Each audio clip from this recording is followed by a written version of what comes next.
Last night, we got word that there was an assassination in Tehran. Iran is claiming that Israel launched an airstrike in Iranian territory, killing the leader of Hamas. In Beirut, there was an Israeli airstrike, killing another military leader. And so this looks like a direct escalation. Now Iran has ordered, according to the New York Times, a direct strike on Israel. And I'm sitting there like rolling my eyes because, okay, we get it. I mean, this is it. It's going to be in increments. There's not going to be a single day where Iran just, you see the Ayatollah stand up on a pedestal and say, it's World War III, baby, let's roll. It is going to be moment by moment, step after step, until at one point we say, hey, maybe this regional conflict combined with the other regional conflicts is bringing us into, or we are at a World War III scenario. Or it could just be this remains a regional conflict. But the conflict with Iran has been bubbling up for decades. Sooner or later, that powder keg is about to burst. So we'll talk about that. This is a crazy story. I don't know if we've yet gotten confirmation or a statement from Israel as to whether or not they actually assassinated this guy, the Hamas leader. So we'll see. But we do have other more fun news. Donald Trump spoke to black journalists in Chicago. And wow, this dude did not play games. He did not pander. He struck back. He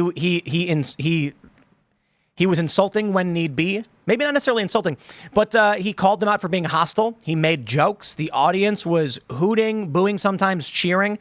It's actually really interesting. So we'll talk about that. And as a result, Trump's being roasted for saying Kamala Harris wasn't black. She was Indian for a long time. Then all of a sudden, one day, she decided to be black. And this has led to another big controversy in the news cycle. We'll talk about that and a whole bunch more. Before we get started, my friends, head over to castbrew.com. Buy coffee from us because it's the best coffee you'll ever have. I promise. And I'm allowed to say that because it's an opinion. And I genuinely do think it is the best coffee you will ever have. Appalachian Nights is everybody's favorite, followed by Rise with Roberto Jr. But Ian's Graphene Dream is the sleeper that's slowly taking over. We're getting rave reviews for the low acidity coffee. And I wonder if it has a lot to do with some people saying it's like easier on their gut. That's what Ian's idea was with making a low acidity coffee. Also, head over to timcast.com, click join us to become a member and support our work directly. As a member, you'll get access to our uncensored members only call-in show. That'll be coming up at 10 p.m. tonight, which will be a whole lot of fun, not so family friendly. But as a member, you make all of this happen. That's it. Each and every one of you as members help sustain this company, make sure everybody here's working, allow the show to continue, because if it wasn't for you as members, we would not be here. So if you do like the show, you can share the show with your friends, smash the like button, but also become a member at timcast.com and join our efforts to keep this machine up and running. Joining us tonight to talk about this and so much more, we've got Justin of Fenix Ammunition. Hello, everybody. My name is Justin Nazaroff. I'm the CEO of Fenix Ammunition.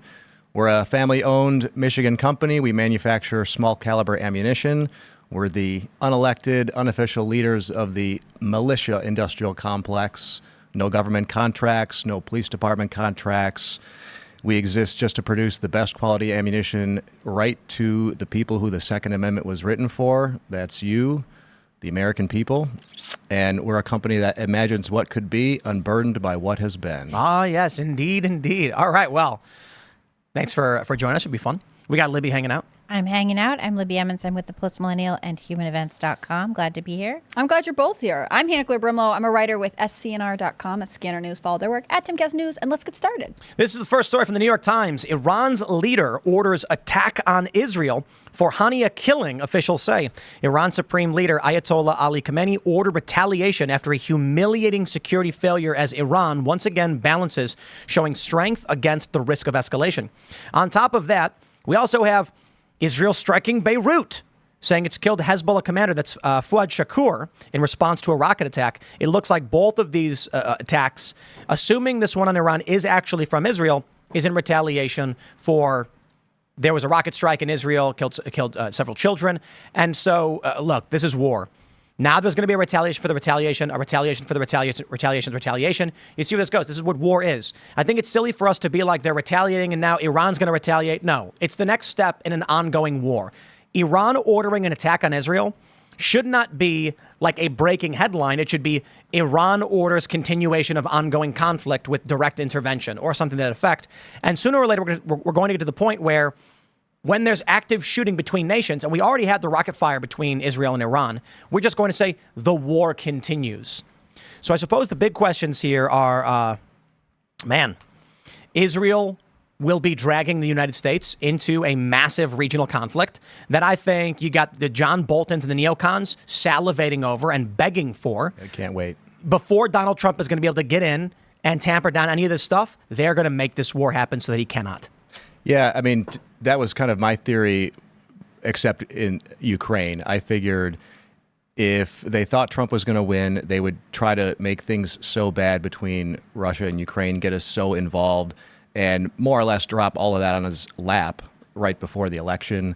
And I guess now they have another opportunity to do that here with Israel. You know, Israel is a small country. They're surrounded by enemies on all sides. And I'm not so sure that we really understand what we're getting ourselves involved in. I think people vastly overestimate the ability of the U.S. military industrial complex to produce the amount of munitions that would be required to defend Israel against all those countries. And it just doesn't work that way. You know, they're burning through Patriot missiles like crazy. Our production capacity is about 30 to 35 a month. And if you're going to tool up a new factory to be making, you know, double, triple that amount, that takes years. That's not something that, it doesn't matter how much money you spend, it takes time to hire the employees, build the factories, et cetera. And meanwhile, you know, Iran is kind of going the other direction. I really think the whole Iran trying to get a nuclear weapon is one of the biggest psyops that we've fallen for. I think what they've realized is technologically that's really unfeasible for them. What makes more sense? For them to spend billions of dollars to produce one nuclear missile and fire it at Israel, which we would shoot out of the sky immediately, or they could take half that amount of money, a third of that amount of money. They could make 50,000 small capacity drones at a cost of maybe $25,000 to $40,000 each. And what are you going to do when they fly 10,000 drones? You know, last time they fired, 400 drones? Yeah. And we thought it was a great success that we shot them all out of the sky, but we spent $3 billion to take down maybe a few tens of millions of dollars worth of drones that they can manufacture by the hundreds. That we're going to need to counter drone warfare with drones. Correct, right. You're going to need a net of drones and create a drone defense system. Yeah. But you know, I'm wondering, because on my morning show, I had some people super chat about this, is what's happening, the attack, assuming it is from Israel, because Donald Trump survived. And it's an interesting correlation, but the idea being, shortly after the assassination attempt, news broke that Iran was planning an assassination of Trump, and that kind of just disappeared overnight. Like, it blipped on the radar and then was gone. It blipped. We looked at it, and then it was gone. Yeah. Because the narrative was, many people believe, Trump would have, if Trump were to have lost his life, then the media would have reported it was an Iranian-backed attack. When the FBI came out and said they found social media for the shooter that was anti-Semitic and anti-immigration, they would have argued that it was because of Trump's support of Israel. And then Nikki Haley becomes the nominee. Whether it's Biden or Kamala or Nikki Haley, they're all pro-war.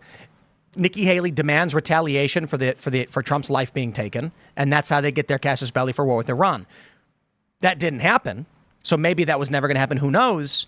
And now we have Israel striking Iranian territory, Iran retaliating. How much longer until Joe Biden bumps into a shelf and goes, "Whoa," and then accidentally hits the nuclear button and declares war on Iran? Well, if Joe Biden stays in office, I mean, he doesn't have anything on his schedule. He doesn't seem to be doing anything at all. He was asked, I think they were asked in the briefing room today if he's still governing, and they were like, oh, yeah, for sure. He's definitely still governing. He's still in charge. So he's I sleeping. think, yeah, he's sleeping. He's on cold meds, whatever it is. He's definitely not playing golf. He's eating ice cream and sniffing little kids. I don't know. Well, and there was a video recently of him sniffing a kid. I can't believe it. It was from like a couple weeks ago or something. Yeah. And one of his senior advisors just left to go join the Kamala Harris campaign. I mean, you're probably going to start seeing this mass defection. We're going to see a lot more of that. Which is fascinating because I think part of it is that they want Kamala Harris to be front and center. And so not only do they not want Joe Biden talking publicly because that has never helped them, but now they don't want anything to distract from her. So they're even more incentivized to keep him sort of, on the couch. I think they see the next 3 months as a preview of the Kamala Harris presidency. So they're going to try to put her on the pedestal, make her appear to be the one in charge without actually saying it, and that way they can just slide, right through the election. They could just slide her in. Exactly. They want her to look as presidential as possible so that it just looks like a fait accompli. Yeah. And you see this with the messaging, especially on social media. Like the Biden account will tweet out something like, we accomplished this. Her account will immediately come in and say, yes, Joe Biden and I, me, the head of the Biden-Harris campaign or whatever. Like, Which is why I think it's really important to, if she wants to take on all his responsibilities now, including just drop into the scheduled debates and things like that, I think it's time to really hold her accountable for Biden's record. But what's this narrative that the Kamala campaign is pushing where it's like, She comes out and she's like, I'm going to add more border guards, but Donald Trump opposes border guards. It's like her whole point is basically like, I may be the vice president, but I'm not going to do anything about anything right now. And Trump even says this. He's like, I don't understand. Like, she's the vice president. You could do it now. Right? She could do it now. What is for? she campaigning on? Yeah, just do the thing. Well, yeah, she's like, Trump opposes this. When? 4 years ago? What are you talking about? And she'll talk about more recent border legislation that she'll be like, well, it was going to get passed, but then Trump directed all of his cronies to be against it. It's like, yeah, it's because it was a bad bill. Like, no one liked this It's bill. just a way for them to put money into that's politicking. creating legalized immigration. Whether the bill is good or bad is immaterial, right? You can lie, you can claim one thing, you claim another. The point is, she's in office, he's not. Right. Well, Trump told his people to block it. Wait, you're the vice president. What are you going to do? Nothing's going to change. You get elected. What's different? You can't go to Joe Biden right now and say, hey, do thing. Right. Or is the argument that when you get elected, all of a sudden Trump's going to stop trying to meddle in politics? What's the argument?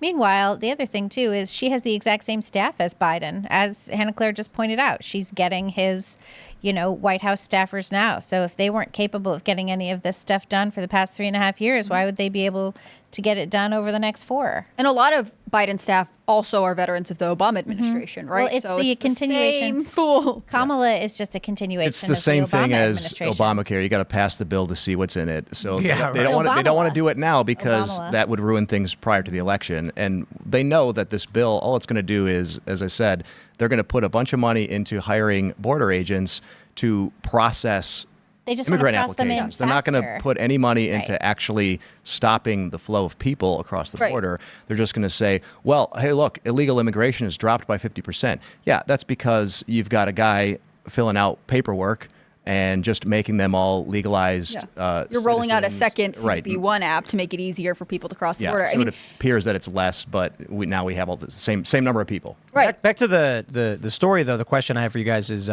do we have war with Iran before November? Open war, U.S. involvement. I think it's more likely that we'll have open involvement in Ukraine personally before. Yeah. I think that one's going far worse, but it'll depend. It really depends on what Iran does in response to this. If they do the same thing that they did last time at a larger scale, then yeah, if they actually manage to land some hits in Tel Aviv or some other large city, I think it could go from 0 to 100 in a week.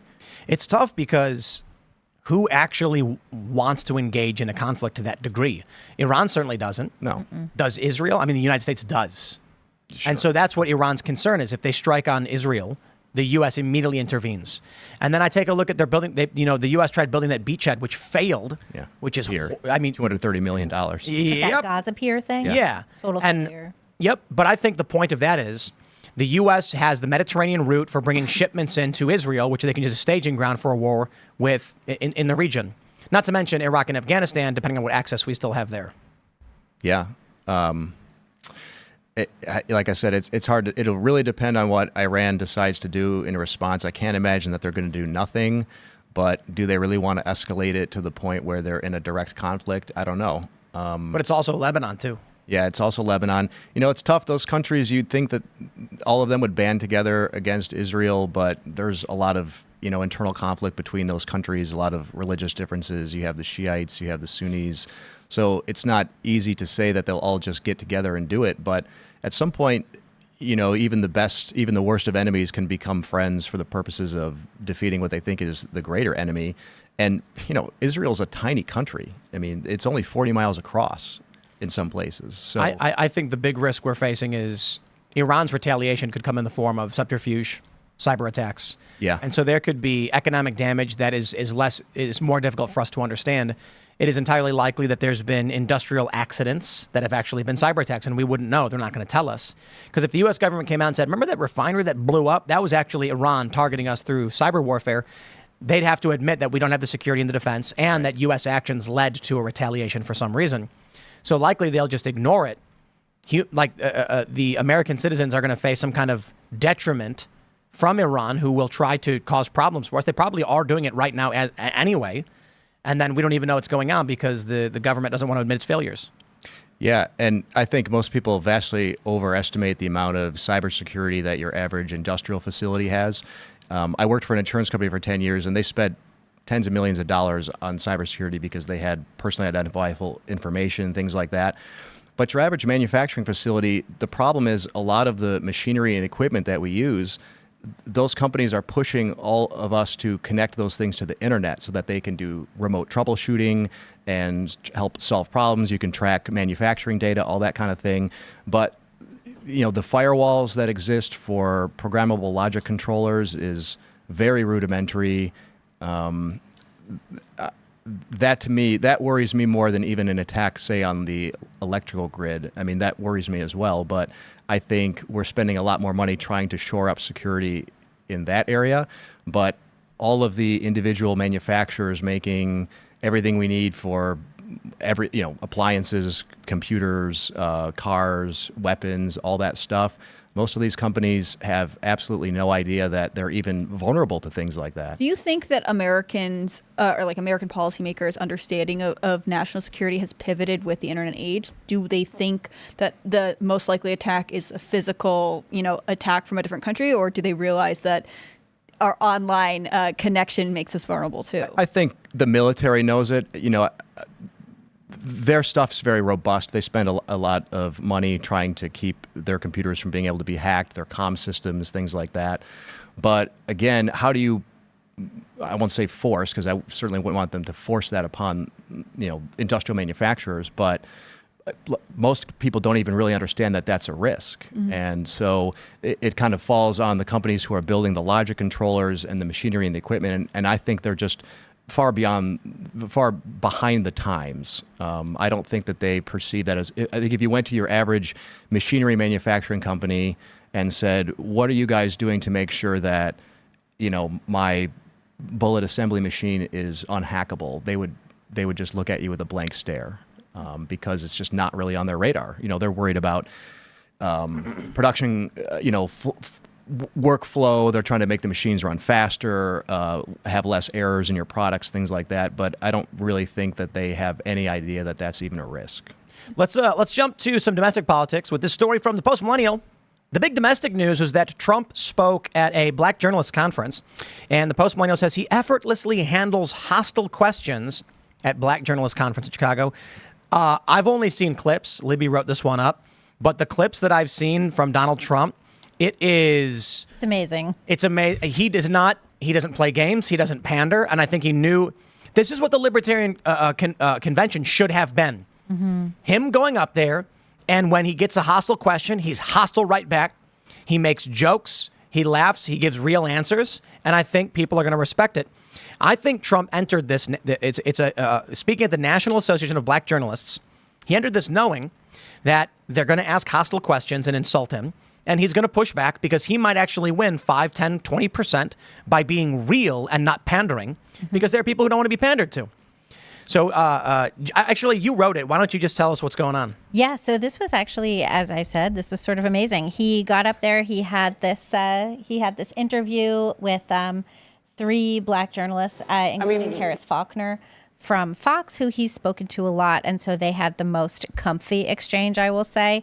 But he also handled the more divisive questions. He was asked specifically about what are black jobs, because he was talking about immigration and saying, illegal immigrants are coming in. They're taking Hispanic jobs. They're taking black jobs. What are black jobs? Well, I take issue with this because at first they're offended, like, what's a DEI hire? What's diversity? Yeah, exactly. And so it's like, when Trump is asked, he referred to black journalists as animals and things like this. And they're saying, like, how dare you insult a person who happens to be black? Then when he says black jobs, they're like, what is that supposed to mean? No. You can't quantify everything as categorically, wrong or you can't say your statements pertaining to black are bad. And then when Trump says, okay, black jobs, they go, what? Oh, now we're offended again. You can't be offended at everything. Yeah, if they're offended, if you do, he's offended, they're offended. And if you don't. So right. Either way. So he had a great answer for it, which was black jobs are jobs. He said jobs anybody would have. Yeah. And what I thought was really fascinating is this question was asked by a bunch of people who very clearly have black jobs. I mean, the whole conference is a professionals organization. It's a black professionals organization for black people with these specific jobs. So what's a black job? Well, journalism is a black job. That's for one. I mean, you're all here testifying to that. Just with your presence. Why are they acting like they're offended? He means jobs held by black people. That's exactly right. And he's like, and they're losing these jobs to non-citizens who are being allowed in the country. Let's play this clip. This is a minute 45 from the conference. I mean, it is not lost on us how divided we are as a country.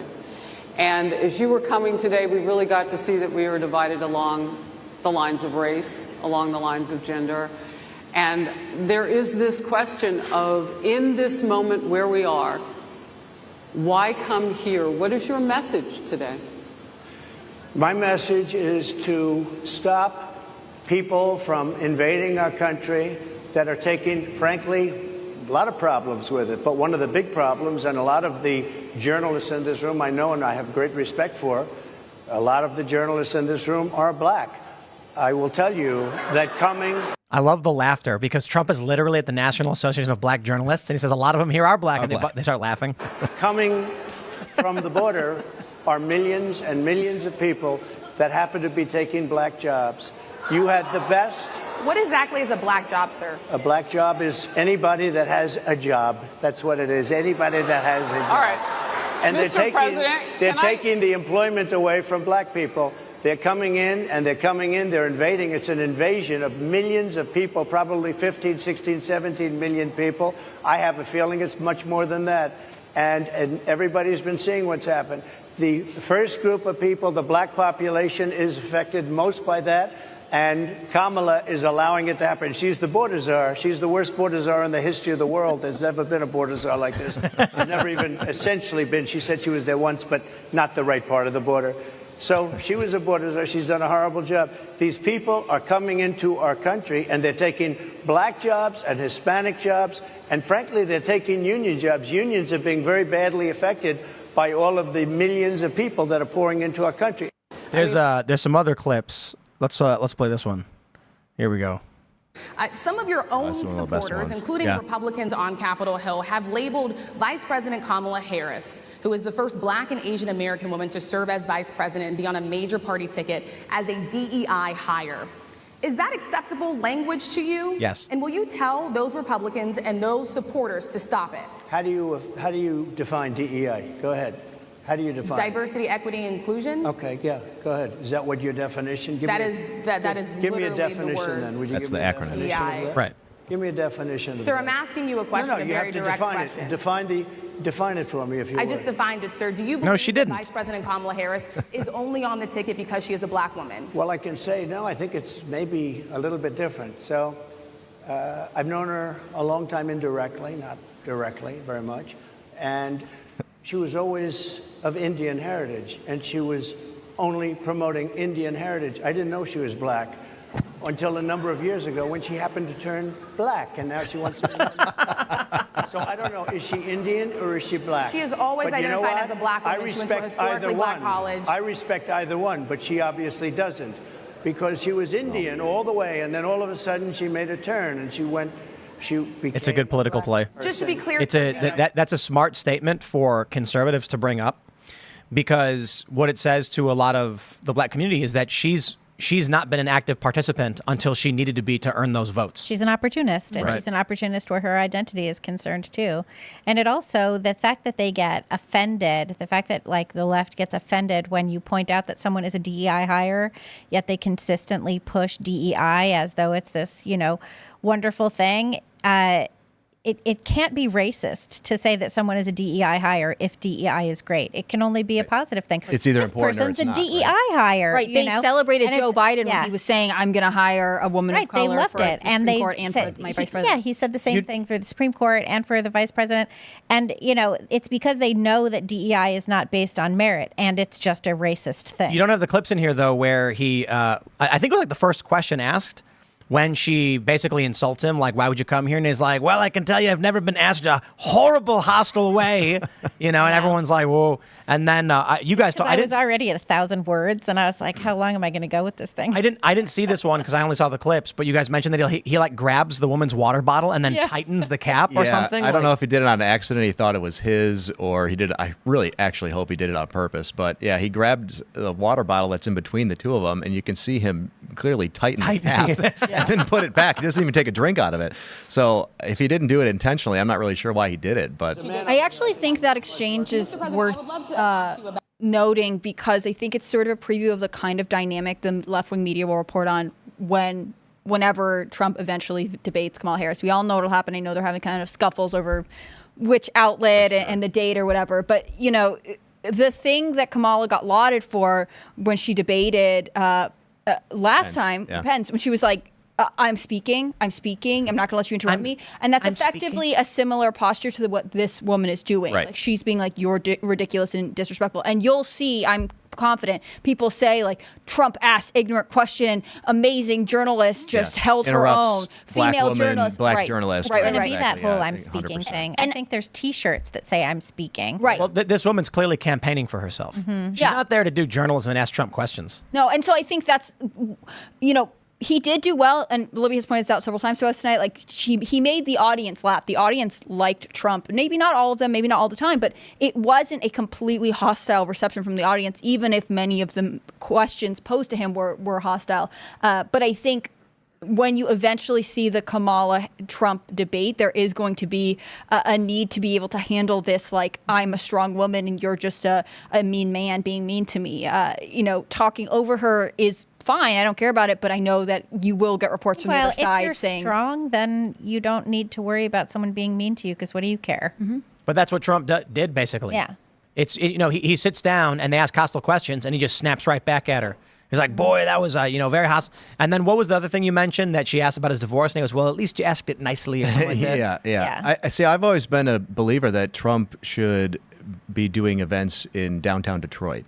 I think he could really, I think he could win Michigan easily if he did this exact same kind of thing in Detroit, because you can see that, yeah, sure, the crowd was hostile at the very beginning, but they kind of warm up to him. And you can't not like the guy as he goes through his answers. You think to yourself, if it was me up on stage being attacked like that, yeah, I'd probably be a little bit of an a-hole as well. But he keeps it to like a reasonable measure. He answers the question reasonably well enough, and he just lets them become more and more hostile, and I think it makes them look worse as time goes on. Yeah, One of the questions that she asks is, she's like, you called black journalists animals. Like, is that appropriate language? And then I don't think Trump gave a very strong answer, but I think that's when he says, oh, you're asking me a hostile question.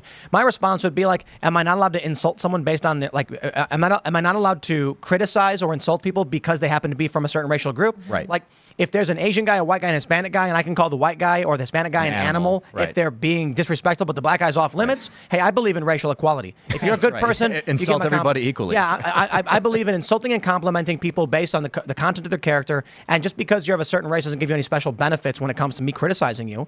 And then, so this is my point I was making earlier. She's like, how dare you? You called black journalists animals. And then when Trump says black jobs, like, oh, what is that supposed to mean? Right. What is a black job? And it's like, how are you going to get mad when Trump calls a person an animal, not based on race, just the person? And then when he does mention that as the black community, their jobs are being taken away, now you're offended again. Right. It's just faux offense. That's the annoying thing about it. I wish that he would have countered with, were you this upset when Joe Biden said, if you're not voting for me, you're not black? I mean, it is okay when Joe Biden says stuff that I found really questionable, but it's not okay when Trump alludes to black people having jobs and them being possibly threatened by illegal immigration. And he's in a room full of black people. So, of course, he would say that they're taking black jobs. If he was in a room full of Hispanic people, he would say they're taking Hispanic jobs. If he was in a room with white people, he would say they're taking white jobs. When he was like, frankly, there's a lot of the journalists here are black people. And they laugh like, you can't, he's funny. Yeah. It's like, dude, you're in a room of nothing but right? Yeah. In case you didn't notice, right? I bet he wouldn't talk about white jobs, though. Maybe not. The point he's making is that a black job is a job held by someone in the black community. That's it. He's saying you guys have a community that you're concerned about, and they're taking your jobs from you. That's the point. Right. Why are you mad? Right, but she thinks he's going to be like, what's her name, Kelly Osbourne on whatever show that was, where she was like, who's going to scrub your toilets, right?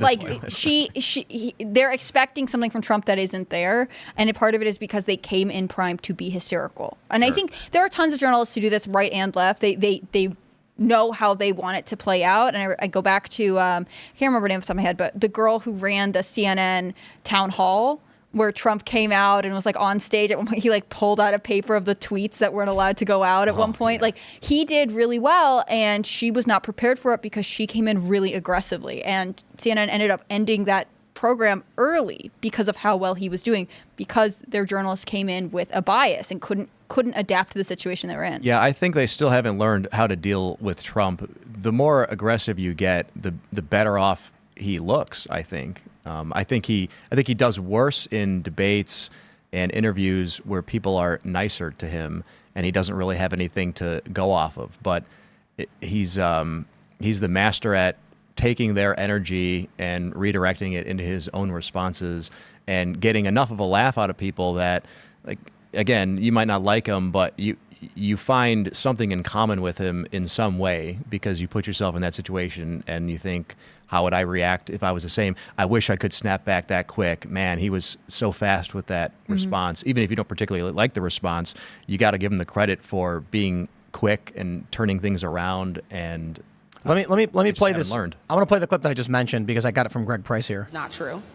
You have told 4 congresswomen of color who were American citizens to go back to where they came from. You have used words like animal and rabbit to describe black district attorneys. You've attacked black journalists, calling them a loser, saying the questions that they ask are, quote, stupid and racist. You've had dinner with a white supremacist at your Mar-a-Lago resort. So my question, sir, now that you are asking black supporters to vote for you, why should black voters trust you after you have used language like that? Well, first of all, I don't think I've ever been asked a question in such a horrible manner. First question. You don't even say, hello, how are you? Are you with ABC? Because I think they're a fake news network. And I think it's disgraceful that cheers. Yeah. I mean, in good spirit. I love the black population of this country. I've done so much for the black population of this country. Clapping. Including employment, including opportunity zones with Senator Tim Scott of South Carolina, which is one of the greatest programs ever for black workers and black entrepreneurs. I've done so much, and and I say this, historically black colleges and universities were out of money, they were stone cold broke, and I saved them, and I gave them long-term financing, and nobody else was doing it. I think it's a very rude introduction. I don't know exactly why you would do something like that. And let me go a step further. I was invited here, and I was told my opponent, whether it was Biden or Kamala, I was told my opponent was going to be here. It turned out my opponent isn't here. You invited me under false pretense. Wow. And then you said, you can't do it with Zoom. Well, where's Zoom? She's going to do it with Zoom, and she's not coming. Wow. And then you were half an hour late, just so we understand. They couldn't get their equipment working or something. Brought the receipts, man. I would love I think wow. it's a very nasty question. I have answered the question. I have been the best president for the black population since Abraham Lincoln. Better than President Johnson, who signed the Voting Rights Act. You to start off a question and answer period, especially when you're 35 minutes late because you couldn't get your equipment to work in such a hostile manner, I think it's a disgrace. I actually love that he specifically called out ABC too, because I said this the other night, but ABC has a weird connection to the Biden-Harris administration. It gets more sketchy to me all the time. The fact that George Stephanopoulos, ABC, got the first Biden post-debate interview, and then Kim Cheadle didn't do any press except for ABC News, like very weird. And they're supposed to host the September 10th debate, right? So like, I think it's fair for him to be like, oh, wow, ABC, seems like you guys have a bias. Let's break down that question she asked. She hammered him with a bunch of points as if they were true without giving it. So here's how a journalist should act. Donald Trump, you've been accused of calling person, A, this word. Response. You've also said of this person, we have a quote, you said this person is an animal. How do you respond to this? What was that about? A journalist would ask the question. What she did was she goes, you did this thing, this thing, this thing, this thing, this thing, this thing, this thing. You're bad. Why should you be here? No evidence. Yeah, no fact checking. They're going to fact check him real time, which is what they were trying to do, which is what they claim the delay was for. They say that he didn't want them to be fact checking him live, and they were going back and forth about it. But then the journalist can rattle off a bunch of things that aren't true. And what's he supposed to do? Fact check them live up there or answer the question? He doesn't have all that in front of him. It's ridiculous. So there's a lot of heat coming Trump's way now. We have this from the Daily Mail. Donald Trump says Kamala Harris became a black person after being Indian all the way. And so now, what do we have? Do we have this one? Here we go. Ana Navarro Cardenas, who is, she's a Nicaraguan American, CNN and The View, says, Idiot. In front of black audience, Trump argues Kamala Harris isn't black. In front of white audiences, Vance argues he's a DEI hire who's gotten where she is because she's a black woman.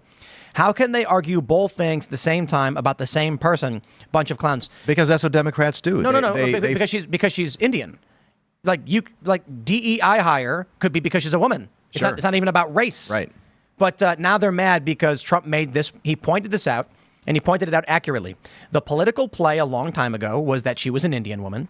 And the political play today is that she's a black woman. She is both, but it is a political maneuver to try and brand her with one or the other race. How about 4 or 5 years ago or 6 years ago, I think it was 8 years ago, they say she's Indian Jamaican and just point out that she's biracial. I think they'll do whatever they need. They'll say whatever they need to say in the moment to accomplish their goal. If they didn't have, and that's exactly what Trump is pointing out, they would have nothing. Right? If they didn't have double standards, they have no standards at all. Correct. Mm-hmm. Yeah. I think Kamala Harris that's exactly right. Yeah, I think Kamala Harris was a win for the Biden administration because she was sort of a biracial woman who therefore they could trot out at any occasion, right? Like when they need someone to be the spokesperson for diversity, they have Kamala Harris. And, that's cool if that's what you think your administration needs. I think it's kind of gross, but it's not clear that they hired her for merit. They hired her because of what she looks like. Weird. Could it perhaps be weird that they do that? The other thing, too, speaking of the double standards, is you had Pete Buttigieg recently speaking to the New York Times on one of their podcasts, what is The Daily? And he was asked outright, and he's been a huge Kamala surrogate at this point, and he was asked if he thought Kamala Harris should accept the invitation from Fox to debate on September 17th, which has been the only invitation held out to Kamala Harris, as opposed to her dropping in to try and fill Biden's shoes. And Pete Buttigieg said that he did not think she should debate on Fox because he thought they were too biased. But he does apparently think that Trump should debate not Joe Biden in a ABC debate on September 10th, even though Kamala Harris wasn't invited to that debate. So who's going to be at that September 10th debate? Nobody so far. And Trump's you really in town hall? Yeah, you really just have Kamala Harris's campaign demanding that Trump show up on terms that he agreed to debate Joe Biden, even though he hasn't agreed to those terms for her. I suppose, I wonder why Trump doesn't debate Kamala Harris. He has said that he would. But this is the thing about the Fox invitation, which came out a couple of days ago. That's that network saying, now that the contract seems to be void because Biden is no longer in the race, we will host a debate between Kamala Harris and Trump. And, Trump had said, I'm happy to debate her. We can have multiple debates. But I actually don't think it's that unreasonable for him to say, but as you have now suddenly dropped in a new candidate, that does not mean we have to stick to this agreement with ABC News. Right. Yeah, and especially because I think ABC News has been kind of sketchy this summer. Yeah, they haven't been so great. Yeah. And there is definitely this double standard where everyone's just kind of assuming that because the Democrats have, changed their presumptive nominee, that means that presumptive nominee is entitled to everything that Joe Biden had, earned as president and as the candidate. And I don't see why the Trump campaign should agree to any of those especially things. now since it's Kamala and not. You could argue that because Biden is the incumbent, that maybe he gets to pick the rules. I don't agree with that particularly, but you could make the argument. But in this case, you have two people who are currently not president, both vying for the same office. So for sure, I would, if I was him, I would absolutely try to renegotiate that and say, okay, well, maybe we'll do this one on ABC, but we're going to do one on Fox then, so that at least we have two. Or we'll pick somebody neutral in the middle, and you guys don't get some. We've allowed Democrats to run the rules of these debates. I don't exactly know how that happened, but it just seems like it's been that way, and Trump has sort of had to just take what he can get in a sense. Well, Trump's team, back when they were debating the debates before the first one, had said, like, we're happy to do three, because these aren't being run by the official, like, presidential debate body. They're run by these, like, agreements between the campaigns and the networks. And typically there are three every year. So they had scheduled this one in May, and then they were like, we're going to do it again in September. And then Trump's team had said, well, we'll do a third, and Biden's team had said no. So it's this weird thing where, like, the Biden campaign was very different than Harris's campaign because their candidate had struggles that they say Kamala doesn't have, right? And it seems largely like those are related to age. He needed different support. They didn't want people in the room. This question of breaks. Are they going to sit down? I don't know why Kamala Harris would want to debate the way that Biden was going to debate, because theoretically she's younger, she's more energetic. She shouldn't want the same format. So I don't understand why her campaign is acting like this is such a weird thing that they would go back to the drawing board and renegotiate the terms. I thought she wasn't Biden 2.0. I thought she was her own special person. And who's J.D. Vance going to debate now? We don't even know. Yeah, we should no find idea. out by What, Tuesday. Tuesday? Yeah, it's Tuesday is the time, because Kamala Harris is supposed to hold a joint rally in Philly on Tuesday with an as yet to be named Kelly. VP You think Mark candidate. Kelly? Yeah. I still think it's going to be Bashar. I should learn his name before it happens. Bashir. Bashir. Yes. They're, yeah. So the speculate. So I think the betting odds were for Kelly, but there was some news report saying the rumor was it was going to be a governor. Yeah. I think it'll be the governor of Kentucky. I mean, I'm not willing to put money on this. I don't know for sure, but he's definitely posturing like it's going to be him online. I think they're all kind of really hoping. Well, there was a rumor that the DNC was trying to get a bunch of Wall Street firms to donate ahead of the announcement for VP, because they're not allowed to donate if there's a sitting governor on the ticket or something like that. Can we just point out real quick, I want to stress this, that Donald Trump destroyed Joe Biden in that debate so horribly that Joe Biden dropped out of the race. Yeah, that's exactly what happened. It is. He was forced out. His performance was so atrocious against Donald Trump. We got to get rid of this guy. The Democrats him in the head. panicked and removed him from the race. Yeah, which should not be a thing you're allowed to do. You shouldn't just be like, oh, this candidate that we picked that we've been running this whole time, it turns out that he's not great against the other guy, so let's switch it up real quick and just pretend we never did. Well, we were saying before, I don't think Harris should just get to act like she inherits everything That's Biden what I got. think too. And I think that should apply to the voters, right? She made a big show. This is all the reporting I heard, that Sunday that Biden dropped out and endorsed her, that she was calling all these organizations, these union workers, all of these people, delegates saying, I'm going to earn your vote. And apparently she had earned their vote by 9 a.m. on Monday morning. Right. I mean, it was amazing how fast people coalesced and around then they her. say it's grassroots, which is just such a huge lie. I wonder if the voters feel that way. I think there must be some voters who feel a certain level of whiplash and who also looked at her being like, I didn't support you in 2020. It's not like there's she a took lot of second voters place. who just feel relieved. Yeah. I mean, I'll tell you, there's because they want somebody to vote for, and they weren't going to vote for Biden. But once that honeymoon falls apart, yeah, but think the it'll honeymoon last? doesn't have to be very long, right? I mean, it's. Only for a her, few it just months has to the get election. Well, and for her, it just has to be until she gets on the ticket, because then they don't have any other choices. Right, that's true too. Yeah, I think there's a lot of people on the left that are really not very happy about Kamala. I have some friends who are pretty far on the left, and none of them really like her. She's a former prosecutor, put all these people in jail for, drug crimes and things that they don't really believe in, and they're not really hot on her. I would be. I would be surprised. I will be surprised to see how the election goes. She also spearheaded male rapists being able to be housed in women's prisons in California. Perfect, right.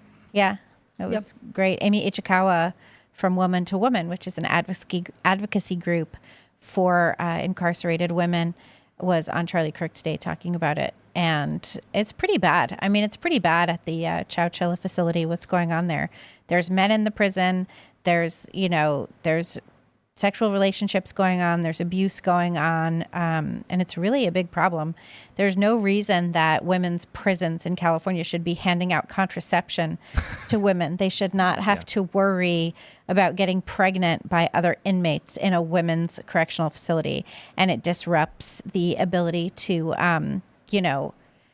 heal and to be redeemed. Right. If you're trying to reform someone, subject them to abuse and terror, is now you're probably putting not them in a much worse situation. Yeah, and like so many women who are in prison were already subject to abuse. Mm-hmm. That's a big part of how women end up in prison. Well, we got male boxers fighting women in the Olympics. Yeah, right that was 4 years ago is too, though. Just turned on its head. I'm pretty sure there's a photo of those same male boxers in 2020 fighting the Olympics. So it's 2021. Mm-hmm. It was postponed, right. but they've been allowed to fight for a long time. And that's why the betting odds favor the male. If there's any sport, you could argue that it's the least, how do I say like the most obvious. The most obvious. I mean, I've been in combat sports my entire life. I started wrestling when I was 12. Been doing jiu-jitsu for 15 years. I had women on my wrestling team in middle school, high school. I train with women every day at my jiu-jitsu academy.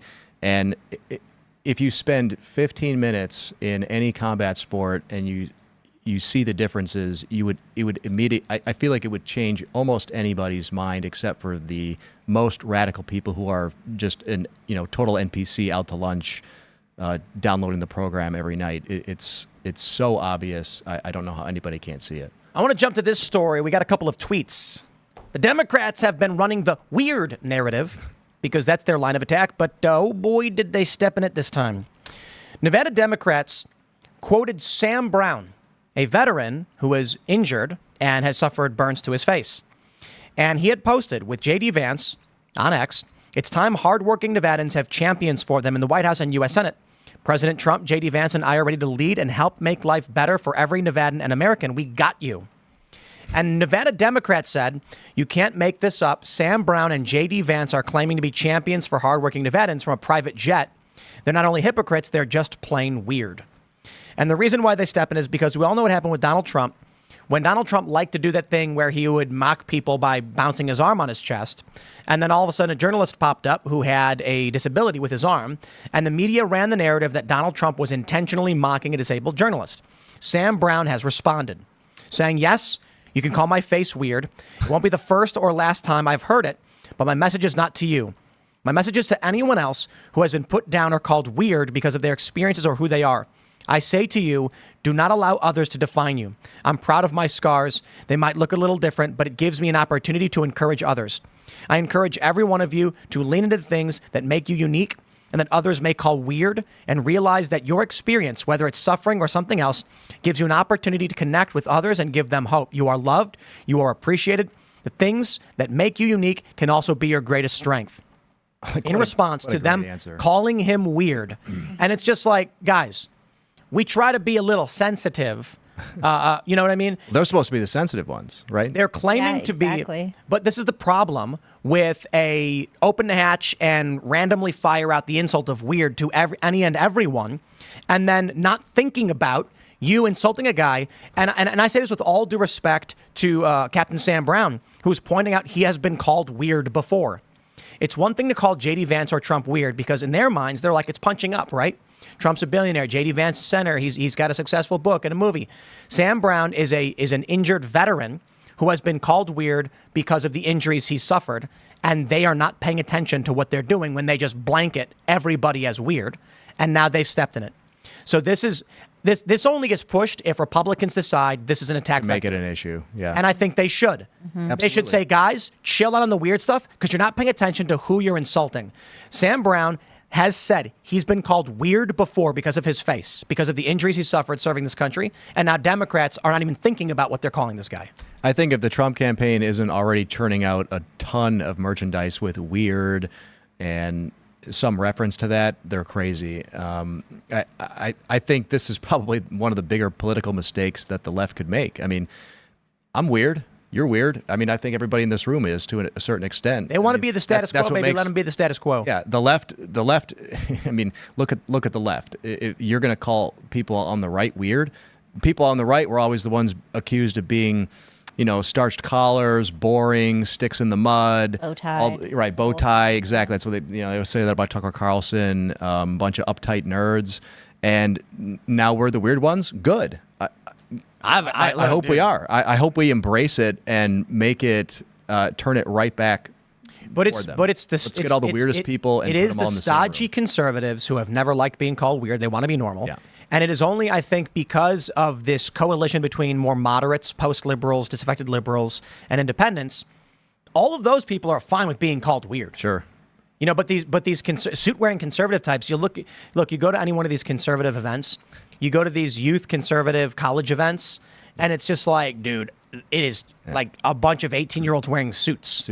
Khaki pants. Yeah, come on, guys. You got to be a little weird. A lot of high heels, too. A lot of high heels, red dresses. Red dresses. Everybody is very much in line. Very makeup-y. Yeah. But I think that's changed. I mean, maybe not at those kinds of events, sort of the core Republicans, the ones that are unfortunately still in charge of the party and the way things go.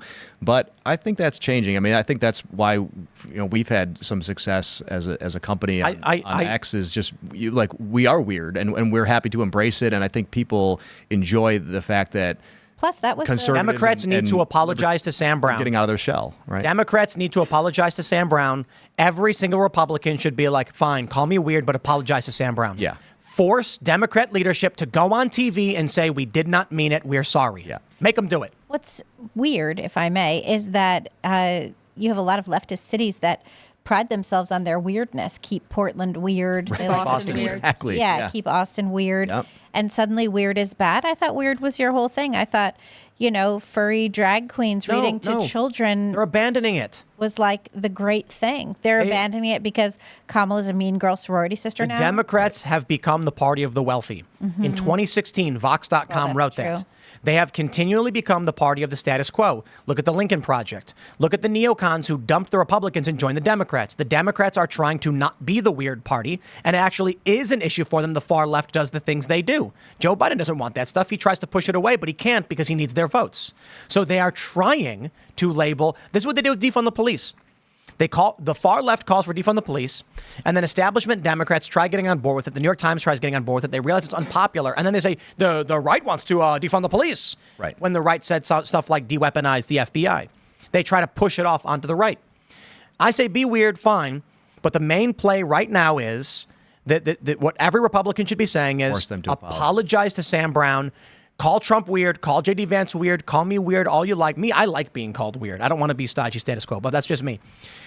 I'll tell you this. You and I together, Democrats, we will call Trump weird, but you got to apologize to Sam Brown. Yeah, but they're not going to do that. No. They're never. And that's the only thing. All that matters is that when there is a rally at a small suburban town and there's a bunch of undecideds, they can say, look, call me weird, that's fine.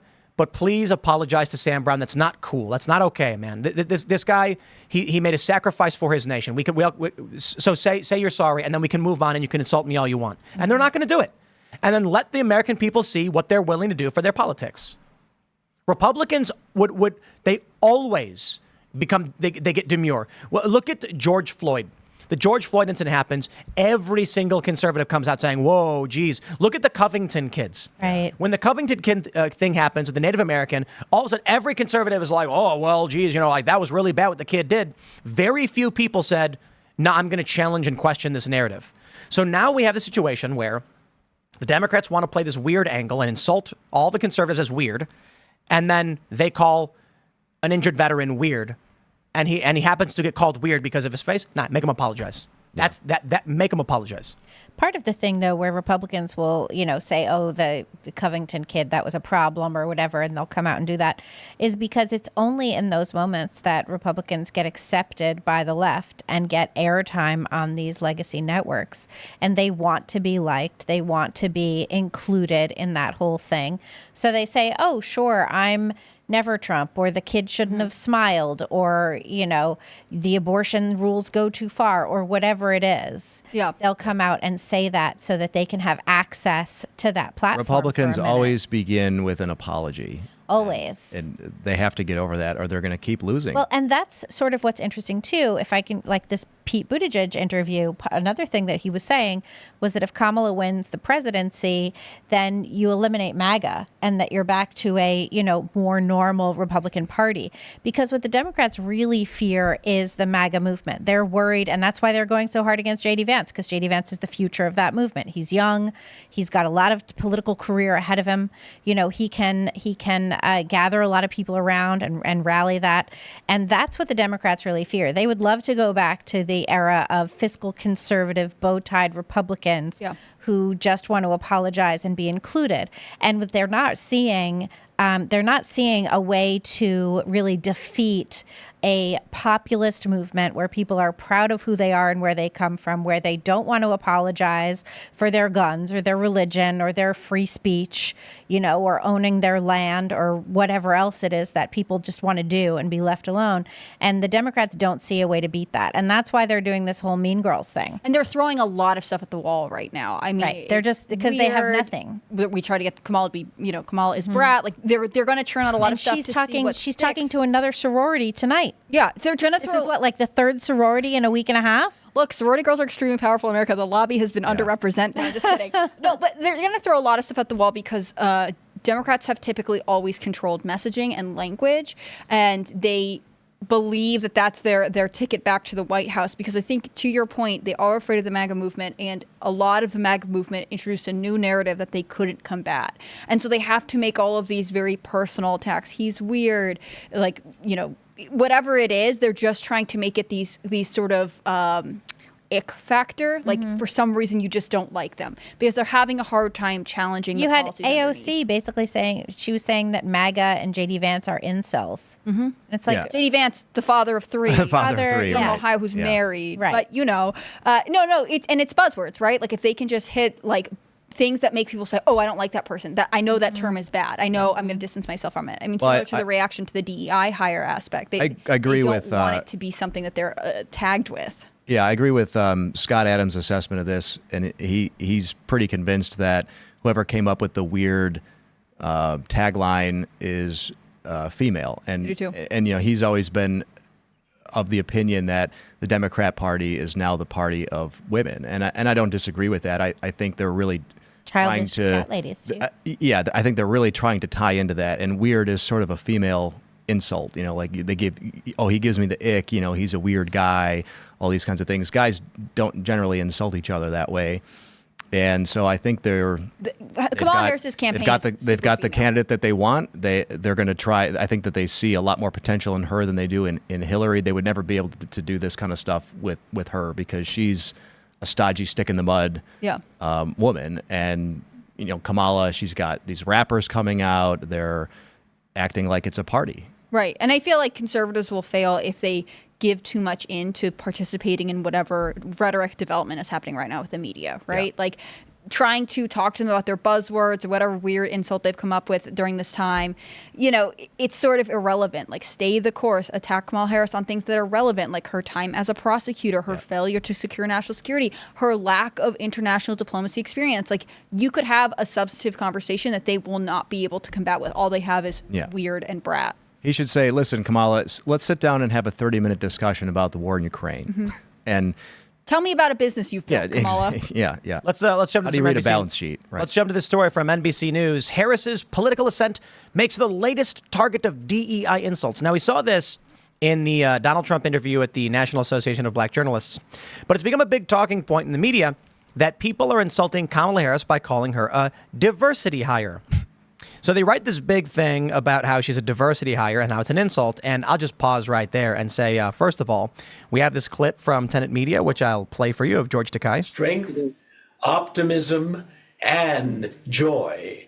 And she is the very personification of diversity. You can see it in her, and her diversity embraces the world, from Jamaica all the way down to South Asia, India. And beyond that, what she has done. Okay, blah, blah. Okay, so she personifies diversity. So when I say she was hired for diversity, I'm insulting her? Right. Yeah, I thought that was supposed to be a good thing. Yeah. Why isn't the response, if I say Kamala Harris is a diversity hire, shouldn't the Democrats then turn to all of their voters and say, look at that, look how good we've done with diversity hiring? The vice president. So amazing that the president is a diversity hire. Right. Did not get there on their own merits. We say all the time is that a black woman, so yay. Yeah, we say all the time there's not enough diversity, and then you have this top tier diversity selection, and yet you're unhappy about it. Like, which is it? What are you aiming for here? They want diversity hires, but they know that conservatives don't like diversity hires. So they're mad that the literal context of diversity hire is pejorative to conservatives. And so that's it. That they lose their minds over this? Well, I think that they know it's a pejorative to pretty much everybody. No, I mean, in the grand scheme of things, almost nobody wants somebody to be hired only because of what they look like. They want to be hired because of their qualifications. If you ask somebody if the mechanic working on the aircraft you're about to fly on was hired because of merit or because of diversity, every single person is going to say merit. So they only use that when it's convenient for them to push. They love diversity when they're trying to bully some Fortune 500 company into hiring more people of whatever race, whatever color, whatever religion that they think they need more of. But when it comes to their own decisions, they don't want to be tied to that same, rock. They don't want that tied around their leg. They want to be able to pick who they think is got the best chance of winning. And in this case, they think it's her, not just because of, clearly not because of her accomplishments, but they know that she taps into the right demographics, and that unfortunately people on their side of the fence are going to vote for her for those demographics no matter what. Mike Cernovich tweeted, quote, "To me, the values of diversity, equality, inclusion are literally, and this is not kidding, the core strengths of America. That's why I'm proud to have the most diverse administration in history, and it starts at the top with the vice president." Yep. Okay. Yep. Why are they insulted by what they want? This is what I don't get. You get conservatives constantly defending liberals too. So I'll say something like, "Oh, wow, look at the crime running rampant in New York City. Congratulations." And they're like, "No, that's mean. You can't blame them." I'm like, wait, hold on. So like, these people in New York vote for crime. I'm not being cute. I'm like saying they literally have politicians who come out and they say, we want to release criminals from jail. We want to make it so they can't be arrested. We want to make it so that if they do get arrested, there's no cash bail. And they say, I'm voting for that. Then that criminal who gets out robs them, and I go, congratulations. And I get conservatives go, no, come on, Tim. They were victims. Be nice. What do you mean they voted for it? I'm cheering them on. That's right. It's like I was saying before the show. If a guy comes to me and says, I'm going to juggle, I'd say, okay. And then when he does, I'd be like, great. I don't understand. You say, I'm going to vote for the people who want criminals released, and then you become a victim of crime. I'll be like, okay. I don't understand why we have this constant assumption from conservatives that Democrats are just making mistakes all the time, and we have to be nice to them for being dumb. Like, sure, by all means, call them dumb. But, like, they're the ones who created the DEI initiatives, and now they're mad about it. I'm not going to congratulations. This is what you wanted. Right. Hold them accountable for it. Yeah. Problem solved.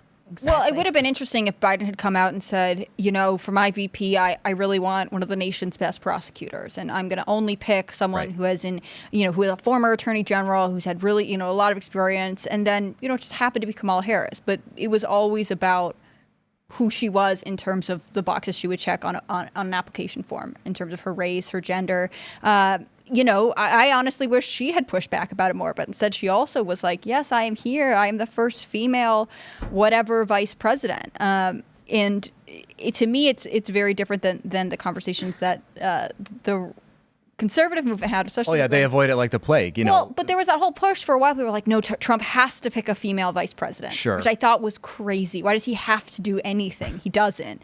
But they were saying, well, because they have this female, and so we have to do it too. Like, this is what makes me crazy, which is like, we all know that it should be about merit. It should be about how successful this person is. And instead, somehow the RNC will start being like, well, but we should also play the identity game because they're doing it and that would make them happy. Yeah. So this is the other component of the story. Kamala Harris ridiculed for using bizarre Southern accent during Georgia rally, and it's not the first time. She was code switching. She does it all the time. Code switching, huh? Yeah. There you go.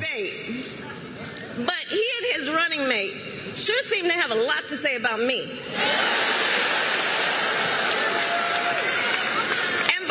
Don't you find some of their stuff to just be plain weird? What does that mean? It's so rehearsed. Right. No authenticity whatsoever. Well, Donald,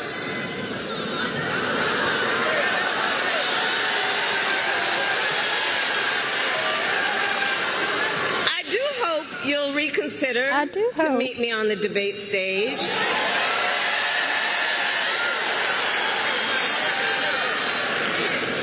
As the saying goes, if you got something to say, say it to my face. She hasn't had a press Say this conference. loud and clear. Without voter suppression. Code switching. Yeah, what they used to do is they'd go to rallies and they'd put on a fake accent because you couldn't track it. Right. Before the internet, you'd show up. A newspaper would write about what you said. Nobody would hear it, but all the people there would hear you speak like them. Then you go to Brooklyn, you speak like them. Then you go to California, you speak like them. Mm-hmm. Now it's code switching. But you know who doesn't do that? Donald Trump does not do that. He speaks exactly the same to everyone. Everybody. He could be speaking to a room of garbage men or a room of astronauts or a room of, giraffes and zookeepers. It doesn't matter. He would always talk exactly the same, no matter who he's talking about. Mm-hmm. Yeah. Yeah. And I think people respond to that authenticity. Right? Yeah. And what's interesting, too, is, as I was just saying a second ago, she hasn't held a press conference. She took over Biden's campaign. She has not given journalists an opportunity to ask her any questions. Mm-hmm. She hasn't spoken from the briefing room. She hasn't, even just to take questions about her vice presidency. She hasn't had any communication with reporters. She's only stood up at rallies. To be fair, that's in line with the Biden way of, running and campaigning. Sure. But it's really a little bit much that the American people are not going to have a chance to vet this woman before she expects everyone to vote for her, and before she's even really nominated. Right. Is she going to take press questions? What do you think? I think they're going to try to control her maybe even more than they controlled Biden, to be honest with you. And that's really what leftists like. Mm-hmm. They like, they're very collectivist in nature. So they like the idea that there's no one person in charge, that there's sort of a board of directors making these decisions behind the scene. That's why they were okay with putting Biden up in the first place, because they really knew he wasn't in charge. And so I don't think that will bother them at all. If she doesn't take any press questions, if she doesn't do any interviews, if she doesn't do any debates, I think they're just fine with that, because I think what they really want is the team of people behind her to be the ones actually making the decisions. Whereas, people on the right, they tend to like the idea of having an executive in charge. You could say there's advantages and disadvantages to both, but we're okay. We want somebody to be making the decisions, right? Yeah. It's more like running a SEAL team or something. Somebody's got to make the call. You have like a point of contact. Exactly. Who's at the head of this thing. In their case, they don't want that. They see anybody who has the ability to make a call as a dictator or some kind of authoritarian. So I think they're going to try to control her as much as they can, and I think she's totally fine with that. I think she's going to put on a big, tough persona out in public, but they're going to keep her away from any tough press questions. My impression is that she's more dependent on the advisors and people who are kind of running her campaign in a way that Biden had more tension. And I mean that because, Biden was a successful politician. I'm not saying he was a good guy, but he was, a seasoned member of the federal government, and he had won re-election on several different levels, at various points. So he kind of knew how to campaign in a way that I don't know that Kamala has the same comparable experience. But Biden, probably because of some age-related stuff or maybe just some sort of internal tension, seemed to be at odds at times with his advisors and his campaign, both in the White House and on the campaign trail. Kamala, maybe because she doesn't have the experience that he had, or maybe because she is not in the same kind of mental space that he is, or maybe just because her campaign came together, last week, 10 days ago, 12 days ago. It seems like she is really relying on whoever is being like, okay, this is what we're doing. It's going to be brat. Okay, now say the word weird. It doesn't seem like she has her own personality. It never seemed that way to me when she was running in 2020. And especially to Libby's point, Donald Trump is who he is no matter what room he's in, no matter how big the crowd is, no matter the location or venue. There is a Donald Trump, and kind of what you're getting. Well, she doesn't really have her own personality. Have that. Yeah. Yeah, and she never has over the years. You're exactly right. Biden existed in politics when he was a guy. He was somebody important. He was somebody that he expected people to listen to. He had his own agency, but that's not modern politics. It's certainly not on the left. I mean, look at AOC. They basically hired her to run for office. That's the way that I see it. They said, well, you're pretty, you talk well in public, you've got this fiery personality, so we're gonna make you we're going to make you a star. We're going to make you somebody. And I think Biden doesn't really like the idea of that happening because he existed in a time before that was the norm. But that's really the way that leftist politics are going. And, unfortunately, you see some of that on the right where they're trying to run celebrities and what have you, and it just doesn't work out well because there's that dissonance where we look at it and say, okay, you guys are running Dr. Oz. Are you serious? I mean, this guy's an idiot. I wouldn't listen to anything he says. That was a mistake. You're only putting him up there because he's got name recognition, which is exactly what we criticize the left for doing. So why are you doing this? And people aren't going to hold their nose and vote for him the way that people on the left will. Dr. Oz was destroyed by crudité. Yeah, that's right. It's amazing. That's right. Let's go nuts. Here's the post-millennial story. Elon Musk accepts Nicolas Maduro's challenge to a live fight on national TV, says dictator will chicken out. Who chickened out? Was it Mark Zuckerberg or Elon? I think it was Mark Zuckerberg. Didn't he hurt his back? No, that was Elon who hurt his back. Oh. I'm pretty sure Zuckerberg does BJJ. So he was okay with it. I'm pretty sure Zuckerberg was like, let's roll. And then Elon didn't do it. I think that might be right. I think Elon, though, said he wanted to do it in the Coliseum. They were like, yeah, it's not happening. That's not going to happen. And then he was so like, did he chicken out, or did he just make it too impossible? Too impossible to happen. That's how you do it. He diva'd out. Venezuelan, from the post-millennial, of course, Venezuelan President Nicolas Maduro challenged ex-CEO Elon Musk to a fight on Monday, which Musk has now accepted via his platform. In a national television broadcast, Maduro declared, Elon Musk, you are desperate, you went off the rails, and demanded Musk control himself or you will fail just like the right-wing-led all-American politicians do. Okay. He continued, whoever messes with me dries up. Whoever messes with Venezuela dries up. Elon Musk, you want to fight? Let's have it. Elon Musk, I'm ready. I'm not afraid of you. Let's go at it whenever you want. Okay. I want this so bad. So Elon, he agreed in response. The outburst follows post from Musk on X that accused Maduro of major election fraud after Maduro and his rival claimed victory in the Venezuelan election. Maduro leave, Venezuelans chose to end the communist dictatorship of Nicolas Maduro. The data announce a crushing victory of the opposition, and the world is waiting for you to recognize the defeat after years of socialism, misery, decadence, and death, Musk wrote. In response to the New York Post article that detailed the exchange and Maduro's subsequent challenge to a fight, Musk simply responded, I accept. He followed in another reply, he will chicken out. How would that even happen? Would Elon Musk have to go to Venezuela? Yeah, right. They'd lock that guy up. Yeah, maybe they could do it in Cuba. They'd have to go to a different country altogether. Neutral ground. Yeah, I don't know. Mexico City. Maybe Haiti. Yeah. Maybe Haiti. Haiti is like, please, we will host this fight. Yeah. I vote hold both of them for ransom. Yes. I vote no. Accidentally kill them both. I vote no. Elon Musk's work with X and SpaceX is substantially more important than him proving that Maduro is a crackpot.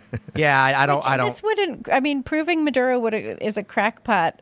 You don't need to fight him to do that. I just think this trend of like wealthier, influential men on Calling each Twitter, other out like for fights. bringing fisticuffs to it. You know what I mean? Like, Whoa, no, this is a tradition, man. I mean, we had dueling back in the day. well, we have let this tradition lapse. So if these men are trying to preserve culture and make dueling I'm good great with that. again, But I'm talking about like fisticuffs, right? A fight on national TV is the way we do it. Because let me tell you, see, back in the day, people didn't understand this. I like that you just say that's how we do it. Well, because on national the TV. duels weren't actually what people think they are. A lot of people think that duels were like two guys deciding that someone's going to die, and that's not necessarily true. So I was reading about this with Alexander Hamilton and Aaron Burr. Yeah. And I think it's been a while since I read about this, but I'm pretty sure Burr was like fervently, I'll kill you. And Hamilton was like, yeah, we get it. So when the challenge was made, typically duels were your honor was challenged, you were insulted, and so you would stand in a duel to prove that you were honorable and you were dignified. However, when they would actually draw their pistols, they would purposefully aim away and fire into a tree or into the ground. eye, too. But so Alexander Hamilton is like, yeah, draws his pistol and fires it away, and Burr goes, and just is like literally wanted them. So duels were never actually about. I'm sure there were a lot of duels back in the day, like if you go 100,000 years. But like in our American history, gentlemanly. it was the duel was just to prove that you would stand by your words in the face of like the most extreme circumstance. So I say, like boxing match sanctioned with a ref, Elon Musk, Nicolas Maduro. I would prefer we have that over war. How about this? If there is a war to be had, Israel and Iran, here's what we do. You choose a champion. Israel choose a champion, and we put them in a gladiator's ring, and then this determines the outcome of the conflict. It's like the first scene in the movie Troy, right? Right. Let's not have this war. You choose your champion. We'll choose our champion. Yeah, whoever wins. it's good. I mean, I'm down. And they got the big brute dude, and then Brad Pitt takes his armor off and just starts running. Running right at him. Yeah. Dude, that great movie's scene. great. Love that. Yeah. We can get Mark Zuckerberg involved. yeah, do they have to bring seconds to this? Does Elon bring Mark Zuckerberg? Who would Maduro bring? I don't know. Who's running Cuba? Mark Zuckerberg should be Elon Musk's second. Right. That So would who be would so Maduro bring? funny. Perfect. Yeah. Who's It should running be Cuba the these days? Brazil guy. Who's the Brazil guy? Oh, that's not Lula, is it? Bolsonaro. Yeah, Oh. Lula. It should be Lula. Yeah, Bolsonaro, but he's so old. Look, we didn't say it was a good Perfect. second. Not that any of them were. Then Mark Zuckerberg. What's the second? The second is just there to prepare you, right? Or Tag team. What if you have load to your get tapped pistol. in? I And think to the second- negotiate. The Yeah. second No, is this is there to fisticuffs. negotiate, you Yeah, know. This is no. It's there so that when Elon's getting tired, he runs over and he tags him in? Zuckerberg, Okay, and then all right. Zuckerberg It's jumps like in and. a combo of dueling and like what is that Mexican wrestling lucha? Or I would whatever. take Mark Zuckerberg or I'd take Hulk Hogan as Elon Musk's second. Oh, Elon, if you're listening, Iconic. I'm Our totally newest open to being your diplomat. second. I've got a lot This of is, experience. imagine I'll get you ready. if you had like an MMA Elon Musk versus Maduro, how expensive those tickets would be. Oh my! Like legit, like $20,000 a ticket. I mean, that's Would what you it costs go? to go to the Super Bowl. It would probably be $1 million. Dude, wow, I'd have to go. You'd have to go. if they were just like, we're gonna do it in Vegas. You'd have to go. Maduro gets diplomatic amazing. protections. And like, could you imagine Maduro like walking into the octagon and he's got Bruce like his Buffer, entourage? it's time. Oh man, How old are so they? ready. old Maduro is looks Maduro? Is old. what, like I don't know. like Maduro's in his 50? Hey, man, Maduro's a Elon bus Musk is driver, like 50 okay? or whatever. That means He he's was. tough, like Ralph Cramden. Yeah, no, I sincerely mean this. All credit to Maduro. He was not some like uppity political class, country club, golf swinging guy. He's 75 years old. Okay, All right, I think Elon's got it. I think he's got it. that's why Elon checked his age before he accepted. He's like, I'm good with this. Oh my gosh, wouldn't that be amazing? Oh boy.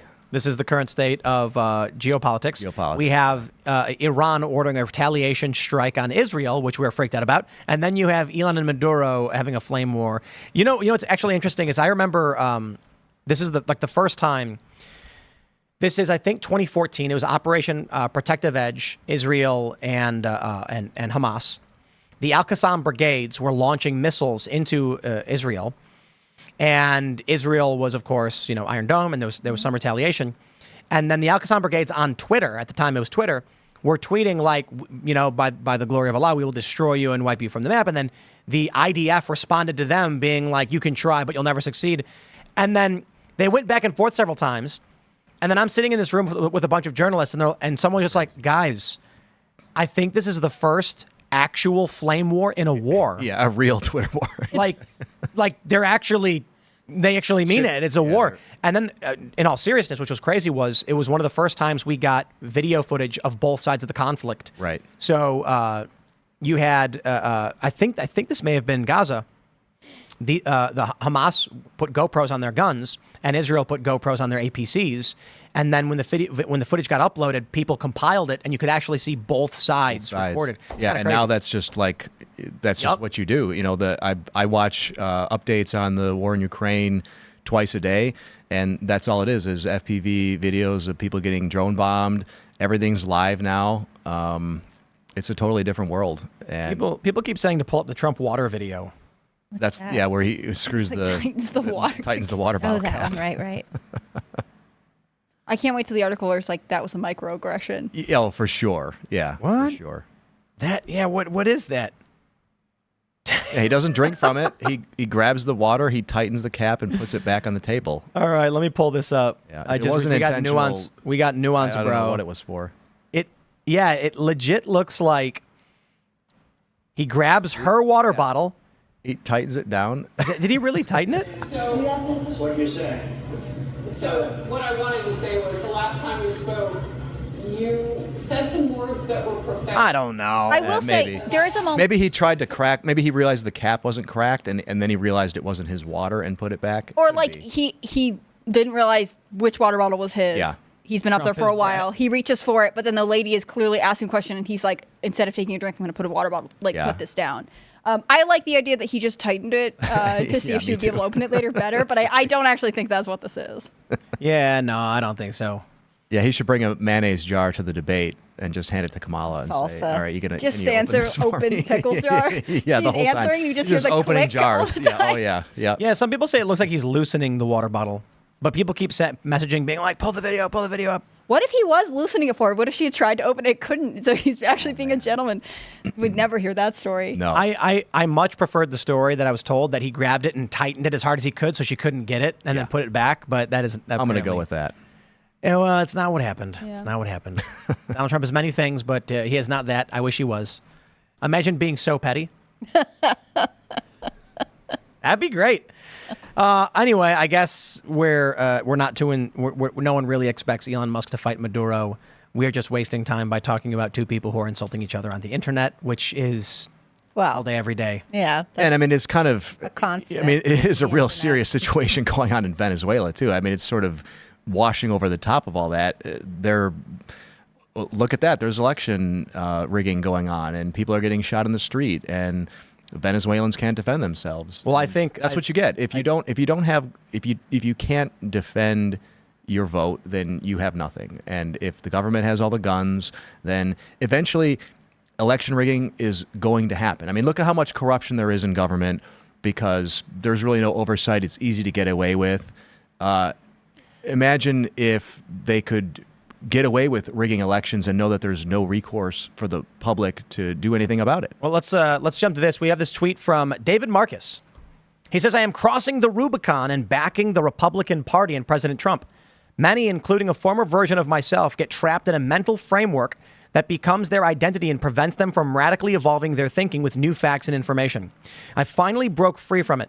My journey has been gradual political 180 from where I stood in every previous election. It has been an eye-opening process of disenchantment, zero-basing lifelong beliefs, and rebuilding it from there." I'll pause real quick before I read more. David Marcus, CEO and co-founder Lightspark, opened payments on Lightning, ran payments in crypto at Messenger and Meta, led PayPal, built 3 startups. So this is a Facebook PayPal guy saying he's changed his mind. He's going Donald Trump. He says, in 2017, a good friend enlisted me to pitch the DNC to raise $100 million from Silicon Valley founders and executives. The aim was to use these funds and know-how to build a CRM and tech platform to prevent a repeat of Hillary Clinton's inadequate, outdated 2016 campaign. We met with DNC leadership who told us we could raise that money, but it would have to go to the general fund. A single-digit percentage would then be allocated to tech in the wake of one of the most shocking failures. They didn't want the help. The next series of realizations began in 2019 when I was at Meta. Right after we announced the Libra white paper, I testified before the Senate and the House and subsequently spent significant time in D.C. engaging with lawmakers, cabinet members. At the time, I still believed the mainstream idea that Democrats were all about serving the people. However, I was shocked to learn that, for the most part, Republicans cared more deeply about their constituents, while Democrats, in my experience, cared more about government power and control. This is my observation on balance, with many stories to back it up. I also found that more Republicans wanted to understand our project's goals and took the time to learn about the risks of censoring payments and controlling the network. I found myself remarkably aligned with them. Then COVID came. I'm going to skip over. I don't want to read his entire, it looks like maybe 1,000 words. He says, some claim that re-electing President Trump will bring our democracy to its knees. However, the alternative, having unelected individuals with this much power and no accountability run our government, coupled with 4 more years of bad policies at home and abroad, might present a more significant threat. Neither will likely change in a Harris administration and could potentially worsen. In this pivotal moment, confronted with the choices we have, I am endorsing and supporting a return to a Republican administration in 2025. Silicon Valley, my friends, and we've seen it with Elon Musk, is going MAGA. I think it's really interesting what he says, zero-basing lifelong beliefs, the eye-opening process of disenchantment, zero-basing lifelong beliefs, and rebuilding from there. Because I think that a lot of times what happens is people are not open-minded about what they believe. And it's so important to always know what you believe and why you believe it, and to interrogate the foundations of your beliefs so that you know at all times what it is that you think and why you think it. And that way you are ruling your ideas as opposed to being ruled by them. Yeah, I think people often are critical of how they came to the conclusions. And this is like any political or religious or whatever belief. They sort of just roll with it, or they take bad information and then build their lives around it without really thinking about why. And, Silicon Valley is so fascinating because I think for whatever reason, maybe just because it's in California, so many people just kind of assumed it was left. It had to be, a Democratic stronghold when, really it's a center for entrepreneurial spirit and energy. They probably have a lot of contact with the federal government that's very unpleasant. And, a lot of our trade policies, a lot of our, national security issues really impacted that industry in particularly. And so it's interesting to have someone come out and say, like, I was sort of default this way and I had to reevaluate why. And I think probably a lot of people do that all the time in their lives, but definitely during the last 10 years. Well, what does this mean for us? When Silicon Valley begins to flip, Mark Zuckerberg said Trump looked badass. We know that Facebook censored that image. But are we going to see perhaps closer to the election, Silicon Valley realigning behind Trump for a variety of reasons? For one, if they do believe Trump is going to win, they're going to hedge their bets. And they're going to go to Donald Trump and they're going to go to his allies and say, do not destroy our company. When you win, what do you want? And so basically these people just start pouring in and lining up behind Trump for that reason. Yeah, and I think that's something that the right has suffered from, is a lack of tech. They don't really have a lot of exposure. And maybe that's another reason that they see, well, this is an opportunity for us to actually, he's talking in there about building this CRM tech platform for Hillary's campaign and how it was outdated. I think the Republicans suffer from that much more. And so as a business opportunity, there's probably more money to be made from them approaching the right and saying, look, you guys are way out of date. Your email lists suck. You need us. Yeah, you need us as much as maybe we think we need you to pass the right kind of policy. So we can make some money on this by reinventing you a new platform to be able to reach your potential voters. And at the same time, they see the political winds shifting. So maybe it's going to work out better for them to switch. I'm not sure that that'll happen on the grander scale. It's a cascade effect. They feel Trump's going to win. The polling favors him, so they start lining up behind him, which gives him the groundswell, gives him the tech advantage, and then Trump wins. Because they want the influence as well, and they've been donating to him. They had that big fundraiser in June. It was like Biden had the LA Hollywood fundraiser, but Trump had the Silicon Valley tech fundraiser. I would rather have the tech fundraiser also because Hollywood turned on him so fast. Like, those are some fair weather friends. Yep. Should be interesting, but I think the bigger question ultimately is just we don't even know who the Democrat nominee is. And we are 97 days out from the election, so... But that should all come together, like, basically next week, right? Isn't the Ohio deadline August 7th? I mean, they're supposed to have this virtual roll call. Yeah, when's that supposed to be? That's supposed to be pretty soon. And they keep saying that, this was planned since May. But I think I think that whole thing is pretty fake because what they want to avoid is some kind of floor fight. Yeah, and if it was planned since May, give me the specific date. They've been shifting around. It was planned. They'll say this range. It was planned because we covered the Ohio story. thing, yeah. Right, because Biden wasn't going to be on the ballot in Ohio because of it. But I think it was pre-planned before that. They knew Biden was going to drop out.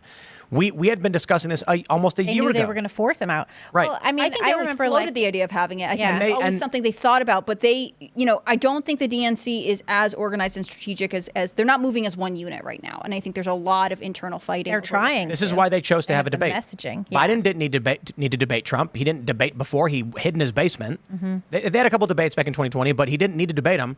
It was intentional so that they could create a public pressure and get popular support among excuse, Democrat voters so that Biden would be removed. Mm-hmm. But the reason they did it was because they didn't want RFK Jr. to win the nomination. And he would have. Yeah, he would have. Yep. Yeah, he's the one who should really be pissed about this. Well, I mean, I guess. Well, that's what they do. I mean, they did it to Bernie Sanders previously. And could he not, is it too late for him to try and run on the Democrat ticket? He's running as an independent. He's already got the signatures. He's saying he's going to stay as an independent. Well, I guess it would be too late if they do the virtual roll call. Otherwise, he could drum up support and have a floor fight. You know, you should do if I was RFK Jr. I mean, I guess the issue really just is if it's like RFK Jr. doesn't like Trump, fine. But if it were me, I would seek the Democratic nomination on the floor, win it, and then a month out resign and endorse Trump. oh boy. You think that RFK? I mean, they tried to whack Trump. I think they already whacked one candidate. I think they'd probably. Well, that's why he needs Secret Service protections. But RFK Jr. had that phone call with Trump where Trump asked him to endorse him, and then that wasn't supposed to be released. I guess RFK Jr.'s kid released it, and then they deleted it right away. I would not be surprised if in October RFK Jr. announces he's endorsing Donald Trump. Mm-hmm. Because if RFK Jr. goes to the Democrats and says, I want to reel in these corporations that are putting environmental toxins in our food and our medicines, et cetera, they're going to say, screw off. We know who butters our bread. If he goes to Trump and says Trump's going to be like, okay, deal. I want to win. Yeah. And we'll figure it out. And RFK Jr. is going to be like, let's roll. You know what really is crazy to me? The paths to victory for Trump, even in 2020, because this is what I said. If Trump appointed Tulsi Gabbard to National Security Advisor in the last year of his term, and then asked Andrew Yang to be an economic advisor, he would have gotten such tremendous support from independents, post-liberals, and even many Democrats, and a lot of conservatives too. But he didn't want to do it. He wanted to play the traditional route. I mean, he picked Pence. He really thought he was playing ball. He thought he was going in, he was going to play ball with the machine, but he was president, he gets to say, and the intelligence agencies told him, no, we're going to tell you what to do. And he said, no, thank you, I have promises to keep. And then so they accused him of being a spy working for Russia. Let's say he gets elected. Do you think that's what he'll do this time?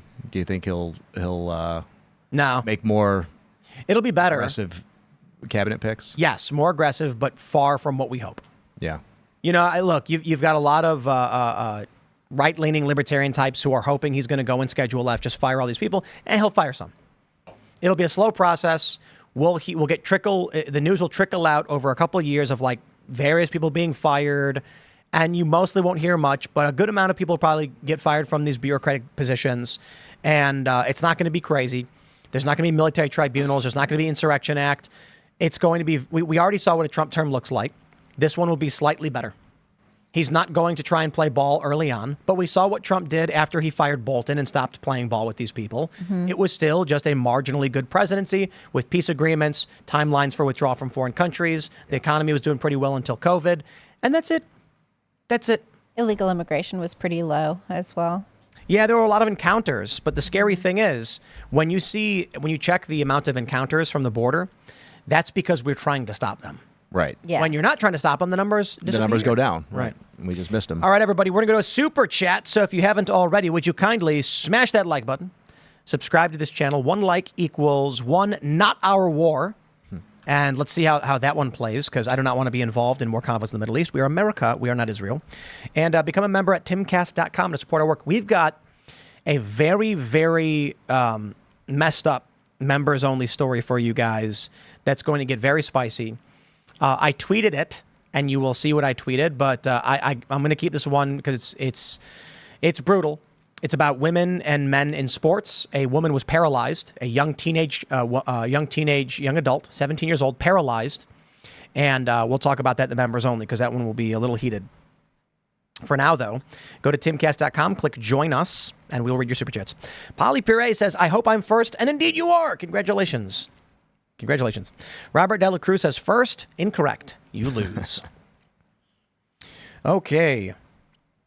Dadpool says, good name, by the way, would Timcast sponsor veterans trying to get hobbies instead of the easy way out?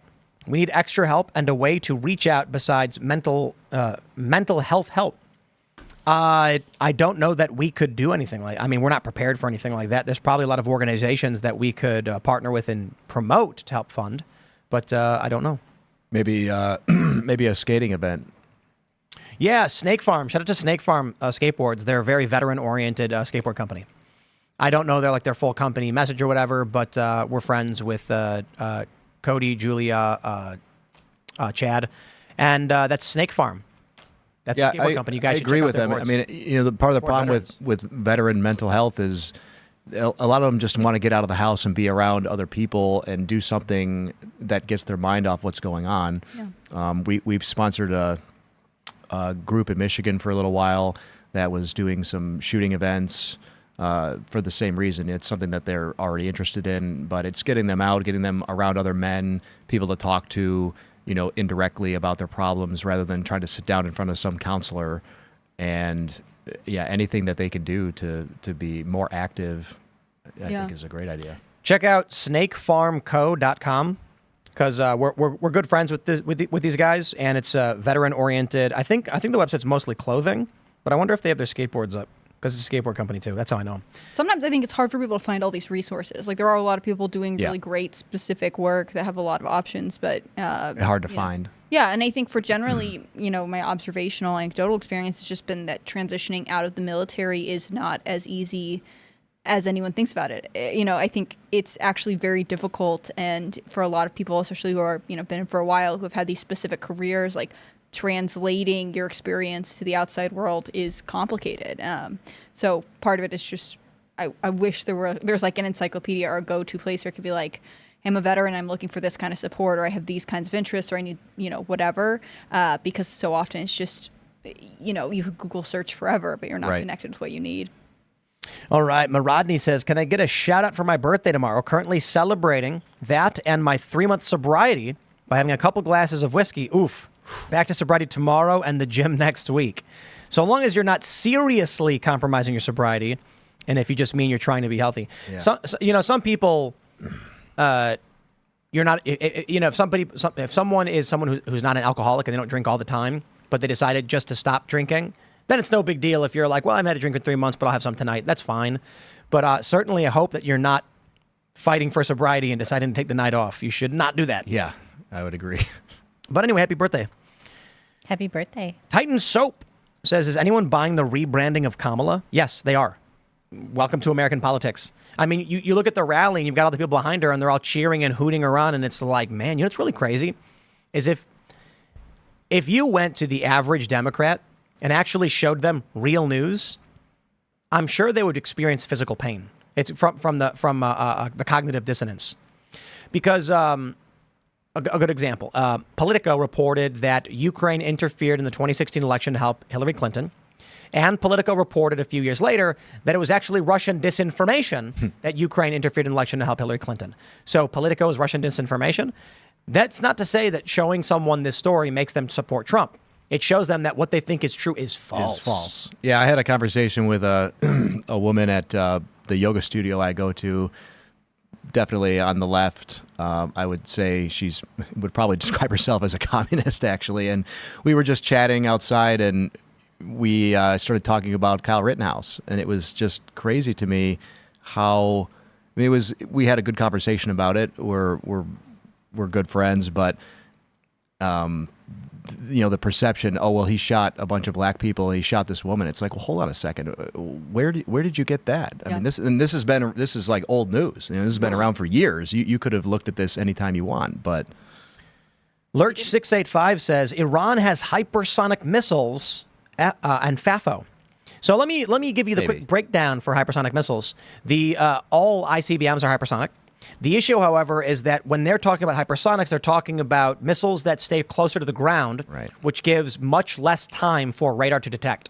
So the way you can think about it is, here's the curvature of the Earth, and if the radar is pointing up here and you fire an ICBM, oh, we can see you, baby. We can see you in the sky. But if you got a hypersonic close to the ground, it's going to get real close to you before you notice it's there, and then how do you defend?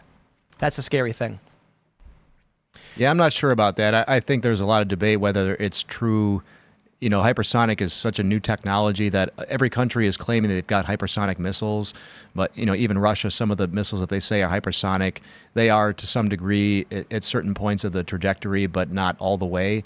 So I would be shocked to see Iran investing that much money into hypersonic missiles when they could be producing tens of thousands of low-cost drones that fly, 400 miles an hour. But it's volume and saturation. You can't shoot. The Iron Dome is great. They don't have enough missiles to shoot down 10,000 drones. And that's the end of the story. And also the weaponized consumer grade drones that you see for use in Ukraine. These are small drones that can carry a couple kilograms, and they can put explosives on it. Warfare is getting crazy, man. They're 3D printing them in the field. I mean, wow. I'm friends with a couple guys that 3D print guns. They 3D print small FPV racing drones, and these things can fly 50, 60 miles an hour. And yeah, they don't carry a ton, but 1 pound of C4 can do a whole lot of damage. And those Ukrainian videos are out. Yeah, like they're everywhere. They're horrifying, dude. Yeah. This is why I'm pissed off the U.S. is involved in this stuff, because I don't even want. We'll save it for the members only, because I don't want to start describing these things. Watch Military Summary Channel on YouTube, and you'll see as much of that as you'll ever need to. You'll get some interesting updates on Ukraine, maybe from a pro-Russian perspective, but that's sort of counter to what you see in the U.S. news media. That's obviously very pro-Ukraine, and it'll change your mind about what you think about modern warfare for sure. All right, Ben Hickson says, Tim, I saw your Civil War face-off quiz. The score at the end left me speechless, just like the best-selling book by Michael Knowles. That was a whole lot of fun. Michael and I, it was really funny because I got caught off guard. They asked me if I want to do a Civil War thing, and I was like, I don't know. I mean, if he's preparing for it, and you guys are setting it up, I'll just lose, but sure, we'll roll. And then the first question was it who killed what? Like I can't remember Mary. I don't know Tony Stark's mom's name, but Howard Stark, to start the events of Avengers: Civil War. And then I just laughed, and it actually caught me off guard, and I froze for a second. I was like, oh, yeah, Bucky Barnes, the Winter Soldier. And I was like, I did not expect that question. I'm like listening to him. I'm wondering if the first question is going to be, what was the nickname of the man who led the March to the Sea? And then I'm waiting for some, and then it's an Avengers question. And then he had a couple other silly ones, but it was ultimately pretty good. However, I must stress, as many people pointed out, there was a couple instances where casualty and deaths were confused. And I believe he asked what was the deadliest battle, and it was Gettysburg, and he said 50,000 dead. I think that's what the comment said, and it was 8,000 dead and 50,000 casualties. And then I said that I thought it was like 1.8 million dead, but I mixed up casualties in my answer, because it was 1.6 something million casualties in the Civil War, which is captured, wounded, or dead. Mm-hmm. But other than that, it was great fun. And then at the end, we did double or nothing, and I won, and Michael lost. So the score was 22-0, I believe. Wow. Yeah, it was funny because the last question was in their hit single, Together Again by Smokey Mike and the God King, what was the original runtime? And I knew the answer was around 5 minutes. And then Michael's like, that's not fair. He worked on the cover song, so he's like, he knows the runtime. And I'm like, you wrote the song. You picked the game, yeah. But it's his song. He wrote it. Oh, jeez. Yeah, so that was a lot of fun. Guys, check that out, because it was actually really informative and really fun. And there are some funny moments. People like that I drew a picture of a cat, and I did. All right. Lurch says, there was no strike in Israel. Golan Heights is occupied Syrian territory. Well, okay. John Kristen says, in a world where normal is weird, be a rebel and be weird. Agreed. There's no normal. It's just like, I don't know, man. Be you. Do your thing. And do it with confidence. Because the example I like to give is, in high school, there are two people. One guy farts and then looks around and is embarrassed, and then people point him out and say, look, he farted, and they start laughing. No, I didn't. Shut up. I didn't fart. The other guy leans back and goes, hey, guys, check this out, and then intentionally farts and laughs about it, and they go, oh, you're a dick. Two people who did the same thing. One guy owned it and laughed about it, and it's interesting because I try to use the silliest way to describe this, but the real difference is an individual who is ashamed and an individual who is proud. Like, look, dude, everybody farts, grow up, cry about it. You choose to be embarrassed or not. You want to live every day proud of who you are and what you do, and if someone insults you, you can be like, well, that's what I am, I guess. All I can really do is wake up, go to work, buy food, and take care of business. So that's just me. They want to come out and be like, Trump's weird. I'd be like, okay, I guess weird is good because I like Trump. Good weird. Let's roll. Grofty says, Fenix Ammunition, thanks for being on Public Square, and thank you for the delivery. Oh, you're welcome. I love Public Square. I've had many good conversations with Michael.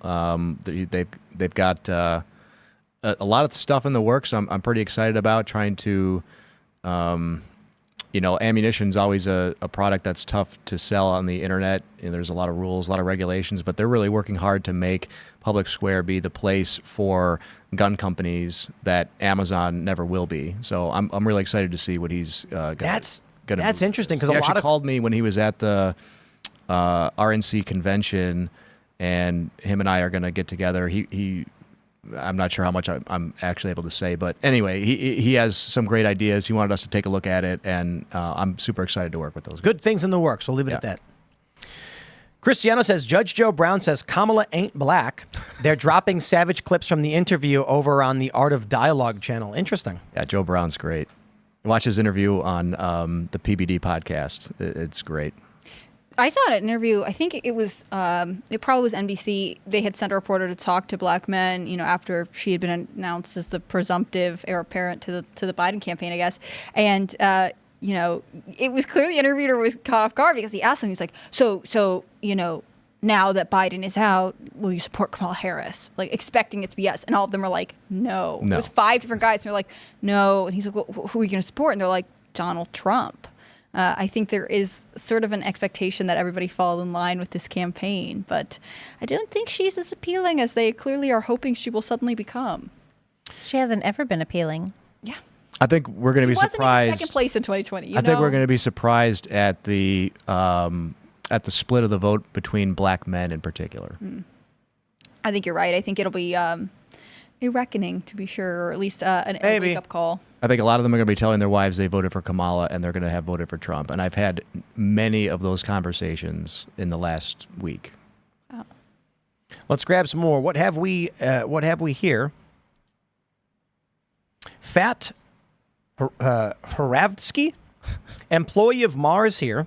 The whole plant went down due to the CrowdStrike update. It was a forced update. Normally, they give it to Mars, then the control guys put in the virtual machine, and then, oh, interesting. Do you mean like Mars candy bars? Yeah, probably. Yeah, Mars Incorporated. Employee of Mars, Mars Inc. They make all of your favorite candy bars. What does Mars have? Milky Way? They make Snickers? Yeah, I think... at the top, there's probably only M&Ms? like 2 or 3 actual companies. So because there's Hershey's and there's Mars. Nestle. Nestle. Can I just stop real quick to let everyone just stew on how weird a candy bar is? I do not remember the last time I ate a candy bar. What's weird about it? It is, okay, a piece of candy, I understand. Like those Lindor truffles. It is a small ball of chocolate, and you eat it. It's one bite, and it is a treat. A candy bar is an amalgam, a large one, of sugar and sugar and sugar mashed into a 300-calorie bar. And I just think that's kind of strange. You don't think Snickers really satisfies? I think it satisfies your sugar craving. Yeah. Well, it's got peanuts in there. I mean, in college, I honestly, there were times where I was up late studying, and peanut M&Ms were like the perfect combination of sugar and protein. I don't mind so much an M&M, though. Satisfied. That's not a candy bar. Yeah, an M&M is one thing, and you can choose to eat 3 or 4 of them, or eat a whole bag, candy. whatever. Yeah. I just think a candy bar is a block of sugar and caramel, and I'm just like, that's kind of strange. It's a weird snack. Is it stranger than going to Starbucks and getting a triple The whatever. caramel. What is the Which caramel? has 180 grams. I saw a video on Twitter where they showed they scooped sugar into a cup next to the actual Starbucks drink, and I mean it was almost 2/3 full. Dude, That is it's wild. a liquid Order- candy bar. Liquid candy bar. It's more than that. The caramel frappuccino is just pure insanity. Yeah. They 1,200 pour calories. caramel in the bottom, then they line it with caramel, then they fill it with a sugary milk drink. There's no coffee in it. No. Yeah, because the caramel drizzle one is like it's got, and then they take sugar crystal crumbles and they mix it all in. It Have you is. guys seen it'll be like a, Instagram or TikTok or whatever, where they're doing a coffee drink at home and they pour caramel on chocolate on the outside of the glass. Have What? you guys seen this? Oh, yeah. On the outside? And they pour it on the outside of the glass. And then they Like a garnish. yeah, but it's like, It's meanwhile. like the salt on the margarita. Yeah, but it's not You mean like like the on salt on the top, though? margarita. No, I mean, they drizzle the outside of the glass. Oh, the whole glass. I ain't with touching chocolate. that. No, it's I wasn't disgusting drink and that, right. weird. And it's always somebody with like really long fingernails. Hey, easy with weird. Got some like It's not ASMR like- I thought we going didn't on. care about weird. Yeah, we didn't. I the other day for breakfast I make an oat flour pancake I mix in some oatmeal, have some butter on it and a protein shake, and then I don't have lunch, and then for dinner I had carne asada. It was just like thin steak with rice and beans. It was delicious, and I felt great. And then I had a protein shake later at night. And when I went to bed, it was the first time I've got 2 fitness trackers. And they both gave me a perfect score. It was just whatever you did. And I was like, I ate light, low sodium meat, rice and beans, and didn't eat garbage. Yeah. And I usually don't eat like tons of garbage, but always just like a little bit. It's like there's always something in there. But this one day, and I'm just like, man, I don't think people realize how bad they feel because they eat the stuff all day, every day. Yeah. Yeah, Well, I think that's a thing too. Yeah, I'm pretty careful about what I eat. And I don't think we are always honest about like what it What is you we're eat. eating. Because what I'm thinking of right now is when I was growing up, fruit by the foot was like the cool thing, right? Like you wanted your mom to buy that. My mom never did, and put it in your lunchbox. And I'm pretty sure it was sold next to like the gummy fruit snacks Yeah, that like Gummy Mott's or Bears. Welch's Oh, sells yeah. now. But I was in a gas But it's station the other fruit. day, and they're selling the fruit by the foot with the candy now. So I'm just Well, at saying least it was that's honest. it was always candy. It's just eventually someone was like, okay, either this product dies or we call it what it is. Right. And I think that happens to a lot of people. So like, all kinds of fad products. People will be like, oh, you have to eat this cereal. It's great. And then you read the ingredients or become more is aware terrible. of what it is, and it's not good. I'm not sure that Mars is a reference to the candy bar company, but I don't know what else it could be. So, there you go. Who knows? Let's grab some more. John Maxwell says, what would you all order from Chili's? The only thing I'd ever order from Chili's, when I worked for O'Hare Airport, we had a Chili's to go right above where we worked, and I just ordered French fries. I haven't been to a Chili's in so long. They used to have, I think they had what they called tostada nachos. It was like basically big nachos, like, only like maybe 10 of them, but they were piled up. I think that's probably the only thing I can name Yeah. at Chili's. I can't think of what I'd order at a Chili's, but I know from Applebee's, like I've gotten their burgers and stuff, and it's totally fine. Chili's, I do remember when Chili's was doing their like margarita promotion, where it was like Are they the $5 ones that did Ritas, but they're mostly water. Is Chili's the Funyuns? Not the Funyuns, the Bloomin' Onion. No, that's Outback Steakhouse. Okay. I think Traditional everybody Australian does. cuisine. Exactly. Yeah, it sounds very just like they made it at home. I don't eat fast food, except Taco Bell. You're a big Taco Bell guy. Rarely. I think I've had Taco Bell 3 times. No, maybe 5 times this year. Because there was one period where we had it like 2 times that we ordered it for everybody early in the year. But I think maybe 5 times this year I've had Taco Bell. And that's the only You fast count food. Five Guys as fast food? Yeah. Okay. Well, I eat Five Guys every Tuesday. It's not the worst. They're pretty good. I've had Five Guys maybe 5 times this year as well. Okay. And it is fast food. So fair point. I do have fast food. But I think the only big problem with it is the salt. It's too much. I don't think people realize how much the salt really messes you up. Salt? Yeah. See, I'm kind of the opposite. I think people don't eat enough salt. I find if I actually put salt in my water most of the time. I mean, there are days where I work out twice a day, so you're losing a lot of salt and potassium. So maybe for your average person, it's not working out very much. Oh, dude, a McDonald's cheeseburger is what, 48% of your daily sodium intake? Yeah. I could be wrong. Don't get mad at McDonald's, but something. But who really decided high. that was the right number? The same people that created the food pyramid? Well, I'll put it this way. I started paying attention to the amount of salt in my food because it was better. messing me up. Yeah, I'm just like tired all the time, dehydrated all the time because everything's got so much salt in it. And I'm like, just don't put salt in my food, man. I'll drink a coconut water or something. I'll get my salt where I need to get it. But everything's loaded with salt. Not if you Deep cook it all fried, at covered in home. oil and bread and salt. Not if you just cook all your own food. I mean, I even make my own junk food. You know, like I'll make pizza or like I'll make birria tacos or I make different because after we left New York and there's not a lot of takeout options, so I started learning how to make a lot of takeout options. So I'll make my own ramen. I put a whatever full it is, tablespoon but, of salt in my it's pretty sourdough healthy. bread, and it's good and salty, and it's great. But that's. I just mean like you go out to eat, everything's loaded with salt like to an insane degree. Yeah, at restaurants for sure. All right, Micah Johnson says, Tim, was the Casper discount forever? I bought Together Again. Thought it included a lifetime discount. Great coffee, greatest podcast. God bless. Yes, it did. And so if something happened, send an email to Casper to make sure it's still functioning. The challenge is it's hard to track hard to track. Although if you bought Together Again, you should have a permanent discount. Only if I think what it was is you had to use the subscribe. The discount was good for like a certain amount of time, but if you subscribed to a coffee with the discount applied to your subscription forever. And what was supposed to happen is if you ended the subscription, but then restarted it later, the discount would still apply.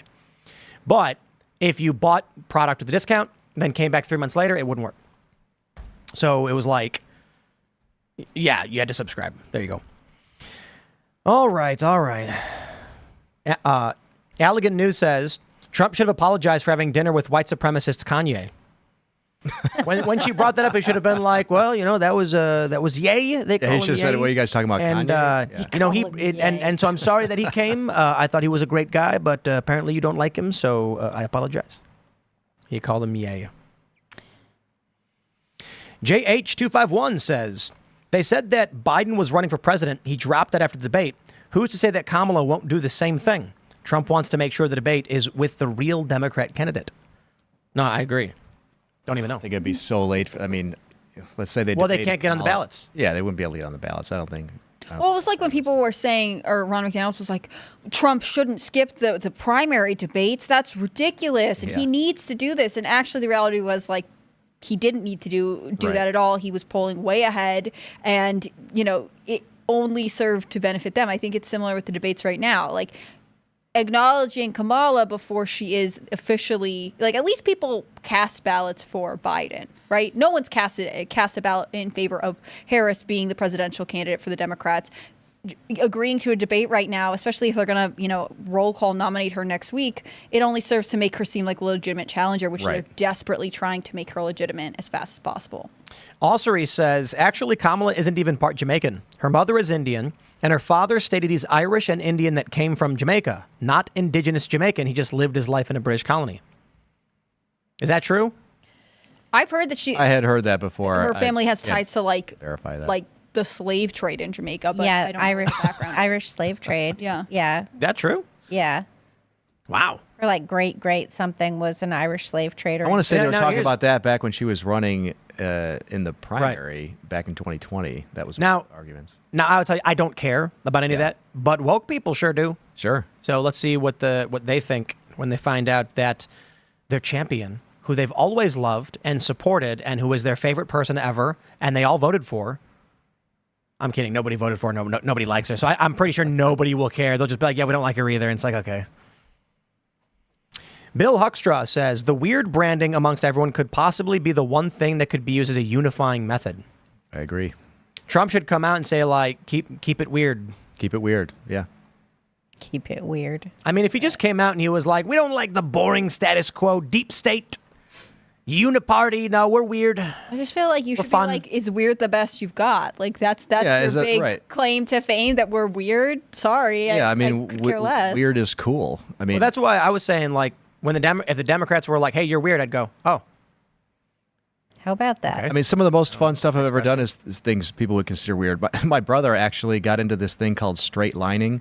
The idea is you you want to go from one side of your city to the other in a perfectly straight line, and then they score you. So if you basically plot a path, and then they have like different levels. Like gold level is you can only deviate 20 meters from the line you choose. So if you choose a line that goes through a swamp, you're screwed. What is that building? You're screwed. You picked a bad line. So silver, I think, is 40 meters. Bronze is like 60. But he has an app. He actually did it. He's got it on YouTube. He did it through Novi, I think a week and a half ago. And I think he achieved the silver level. But it was pretty tough. I mean, he was in a swamp like up to his waist at one point. Because what city? Novi, where we live and where our factory is. But he had to get around some buildings, but part of it is choosing the right line. You got to look at it from Google Earth, and you can't see all that. Like the swamp that he had to walk through just looked like a green patch in the woods. Your GPS tracks your... Yeah, he's got his app on his phone, and he had a GPS with him, and he's got it all on there. You can see the line, and you can see where he deviated. You have to walk. Yeah, you have to walk. No tools? Yep. Well, you could use he didn't bring his trekking poles, and that was a mistake he decided. But yeah, bring stilts to walk in the swamp. Yeah, he started at, I think, 4:30 in the morning because he had to walk through some residential areas. He didn't want to be walked through people's yards in like full camo dress, like at 10 o'clock when everybody's getting into their cars. But yeah, that's awesome. Like that's weird and it's cool as hell. It's fun. All right. James Garlick says, Tim, from your morning live show, I must say, of course, a half Asian would do math during a bar fight. LOL, love you, man. The point I was making was that someone said something like, if you get punched in the face, you're not going to start negotiating. I said, that's not true. It just depends on the circumstances. If someone punches you in the face and there's a clear and present danger to you and the people around you that's not desisting, then you're going to defend yourself. But if somebody hits you, you're startled, you move back, and there is no active fight, and they put their fist down, it's probably appropriate to be like, we're ending this now before it gets out of control and I'm getting out. And I said, it's not like some people have ego and they're gonna be like, you hit me and now it's on. I'm like, dude, I'm just thinking like, I got employees, I got a company. Yeah. If somebody hit me, got a lot to lose. Right. And then if I hit back, how much do I lose in a lawsuit versus how much did he lose? Right. Yeah, negotiating happens when it needs to happen. So what I said was, the fight you win is the fight you don't get into. Absolutely. But there's a lot of people with ego who think if someone threatens or challenges you, you got to fight. And I'm like, those people are going to lose a lot. Or maybe they have nothing to begin with. All right, let's grab a couple more super chats before we jump over to our members-only show. Savannah says, Savannah, been watching your content for years and love Mr. Boca's Pumpkin Spice Experience. I posted a coffee jingle on YouTube inspired from an IRL super chat on 729. Hope you like it. Where can I link? Love you guys and appreciate all you do. Keep up the great work. Tweet Ian. Send a post to Ian on X and see if he'll see it. There you go. What can we do? We can grab one more here. Warpig says, down with candy bar tyranny. I never said you couldn't have a candy bar. I just think it's weird to cluster all of it into a bar. Yeah, I'm just saying, like, if I'm going to have a piece of candy, it's like you go and you're like, okay, I'll get like a truffle, and, you get a couple of them maybe. Somebody has to have a good YouTube documentary on, like, the history and the development of the candy bars, bar, right? Because, like, I'm thinking peppermints were a candy, but also people felt like they had some kind of like anti-nausea medicinal purpose. How did we get to where we are? All of these things start as something else. Well, they were always just sweeties. Right. And so how did we get to this like chocolate covered format for the candy bar? No, there's king size ones. Come on. Mm-hmm. All right, everybody. If you haven't already, smash that like button. 1 like equals 1 not our war. Head over to timcast.com, click join us. The members only show is coming up, and we're gonna keep it to the members only because it'll get spicy. But the story is, a 17-year-old young woman was left paralyzed in a volleyball game, competing against a male, left paralyzed with brain damage. And so this story is already blowing up. It came out a few hours ago, and it's going massively viral. So that'll be over at timcast.com. Come hang out if you're a member, and you can call in, talk to us and our guest. You can follow the show at Timcast IRL on Instagram. You can follow me personally everywhere. Follow me on X and Instagram at Timcast. Justin, do you want to shout anything out? Yeah, sure. Follow us on X at Fenix Ammunition. Check out our website, phenixammo.com. We got some great stuff there. We also have a sister company that we started up. Maybe you can see in the back the laser engraved birch wood back there. We have a company called Station Number 6. We're doing custom laser engravings, a whole bunch of different stuff on there. gun-related things. We can take custom orders. Trying to branch out. Cool. Libby. Libby, are you working right now? Oh, no, I was just looking at this. I was looking at the story. She's cheating. We're all supposed to react at the same time. No, I'm just kidding. No, because I remember it. Anyway, I'm Libby Emmons. You can follow me on Twitter at Libby Emmons. You can check out everything we're doing at thepostmillennial.com and humanevents.com. And also, I have a newsletter now, so you can subscribe to it at thepostmillennial.com/Libby. Thanks. Cool. I'm Hannah Claire Brimlow. I'm a writer for SCNR.com. That's Scanner News. Check out all of our work at Timcast News on the internet. I'm really grateful both of you were here tonight. It's fun to talk to you. If you want to follow me personally, I'm on Instagram at hannahclaire.b, and I'm on Twitter at hannahclaireb. Thanks for everything you guys do. Have a good night. We will see you all over at timcast.com in about 1 minute. Thanks for hanging out.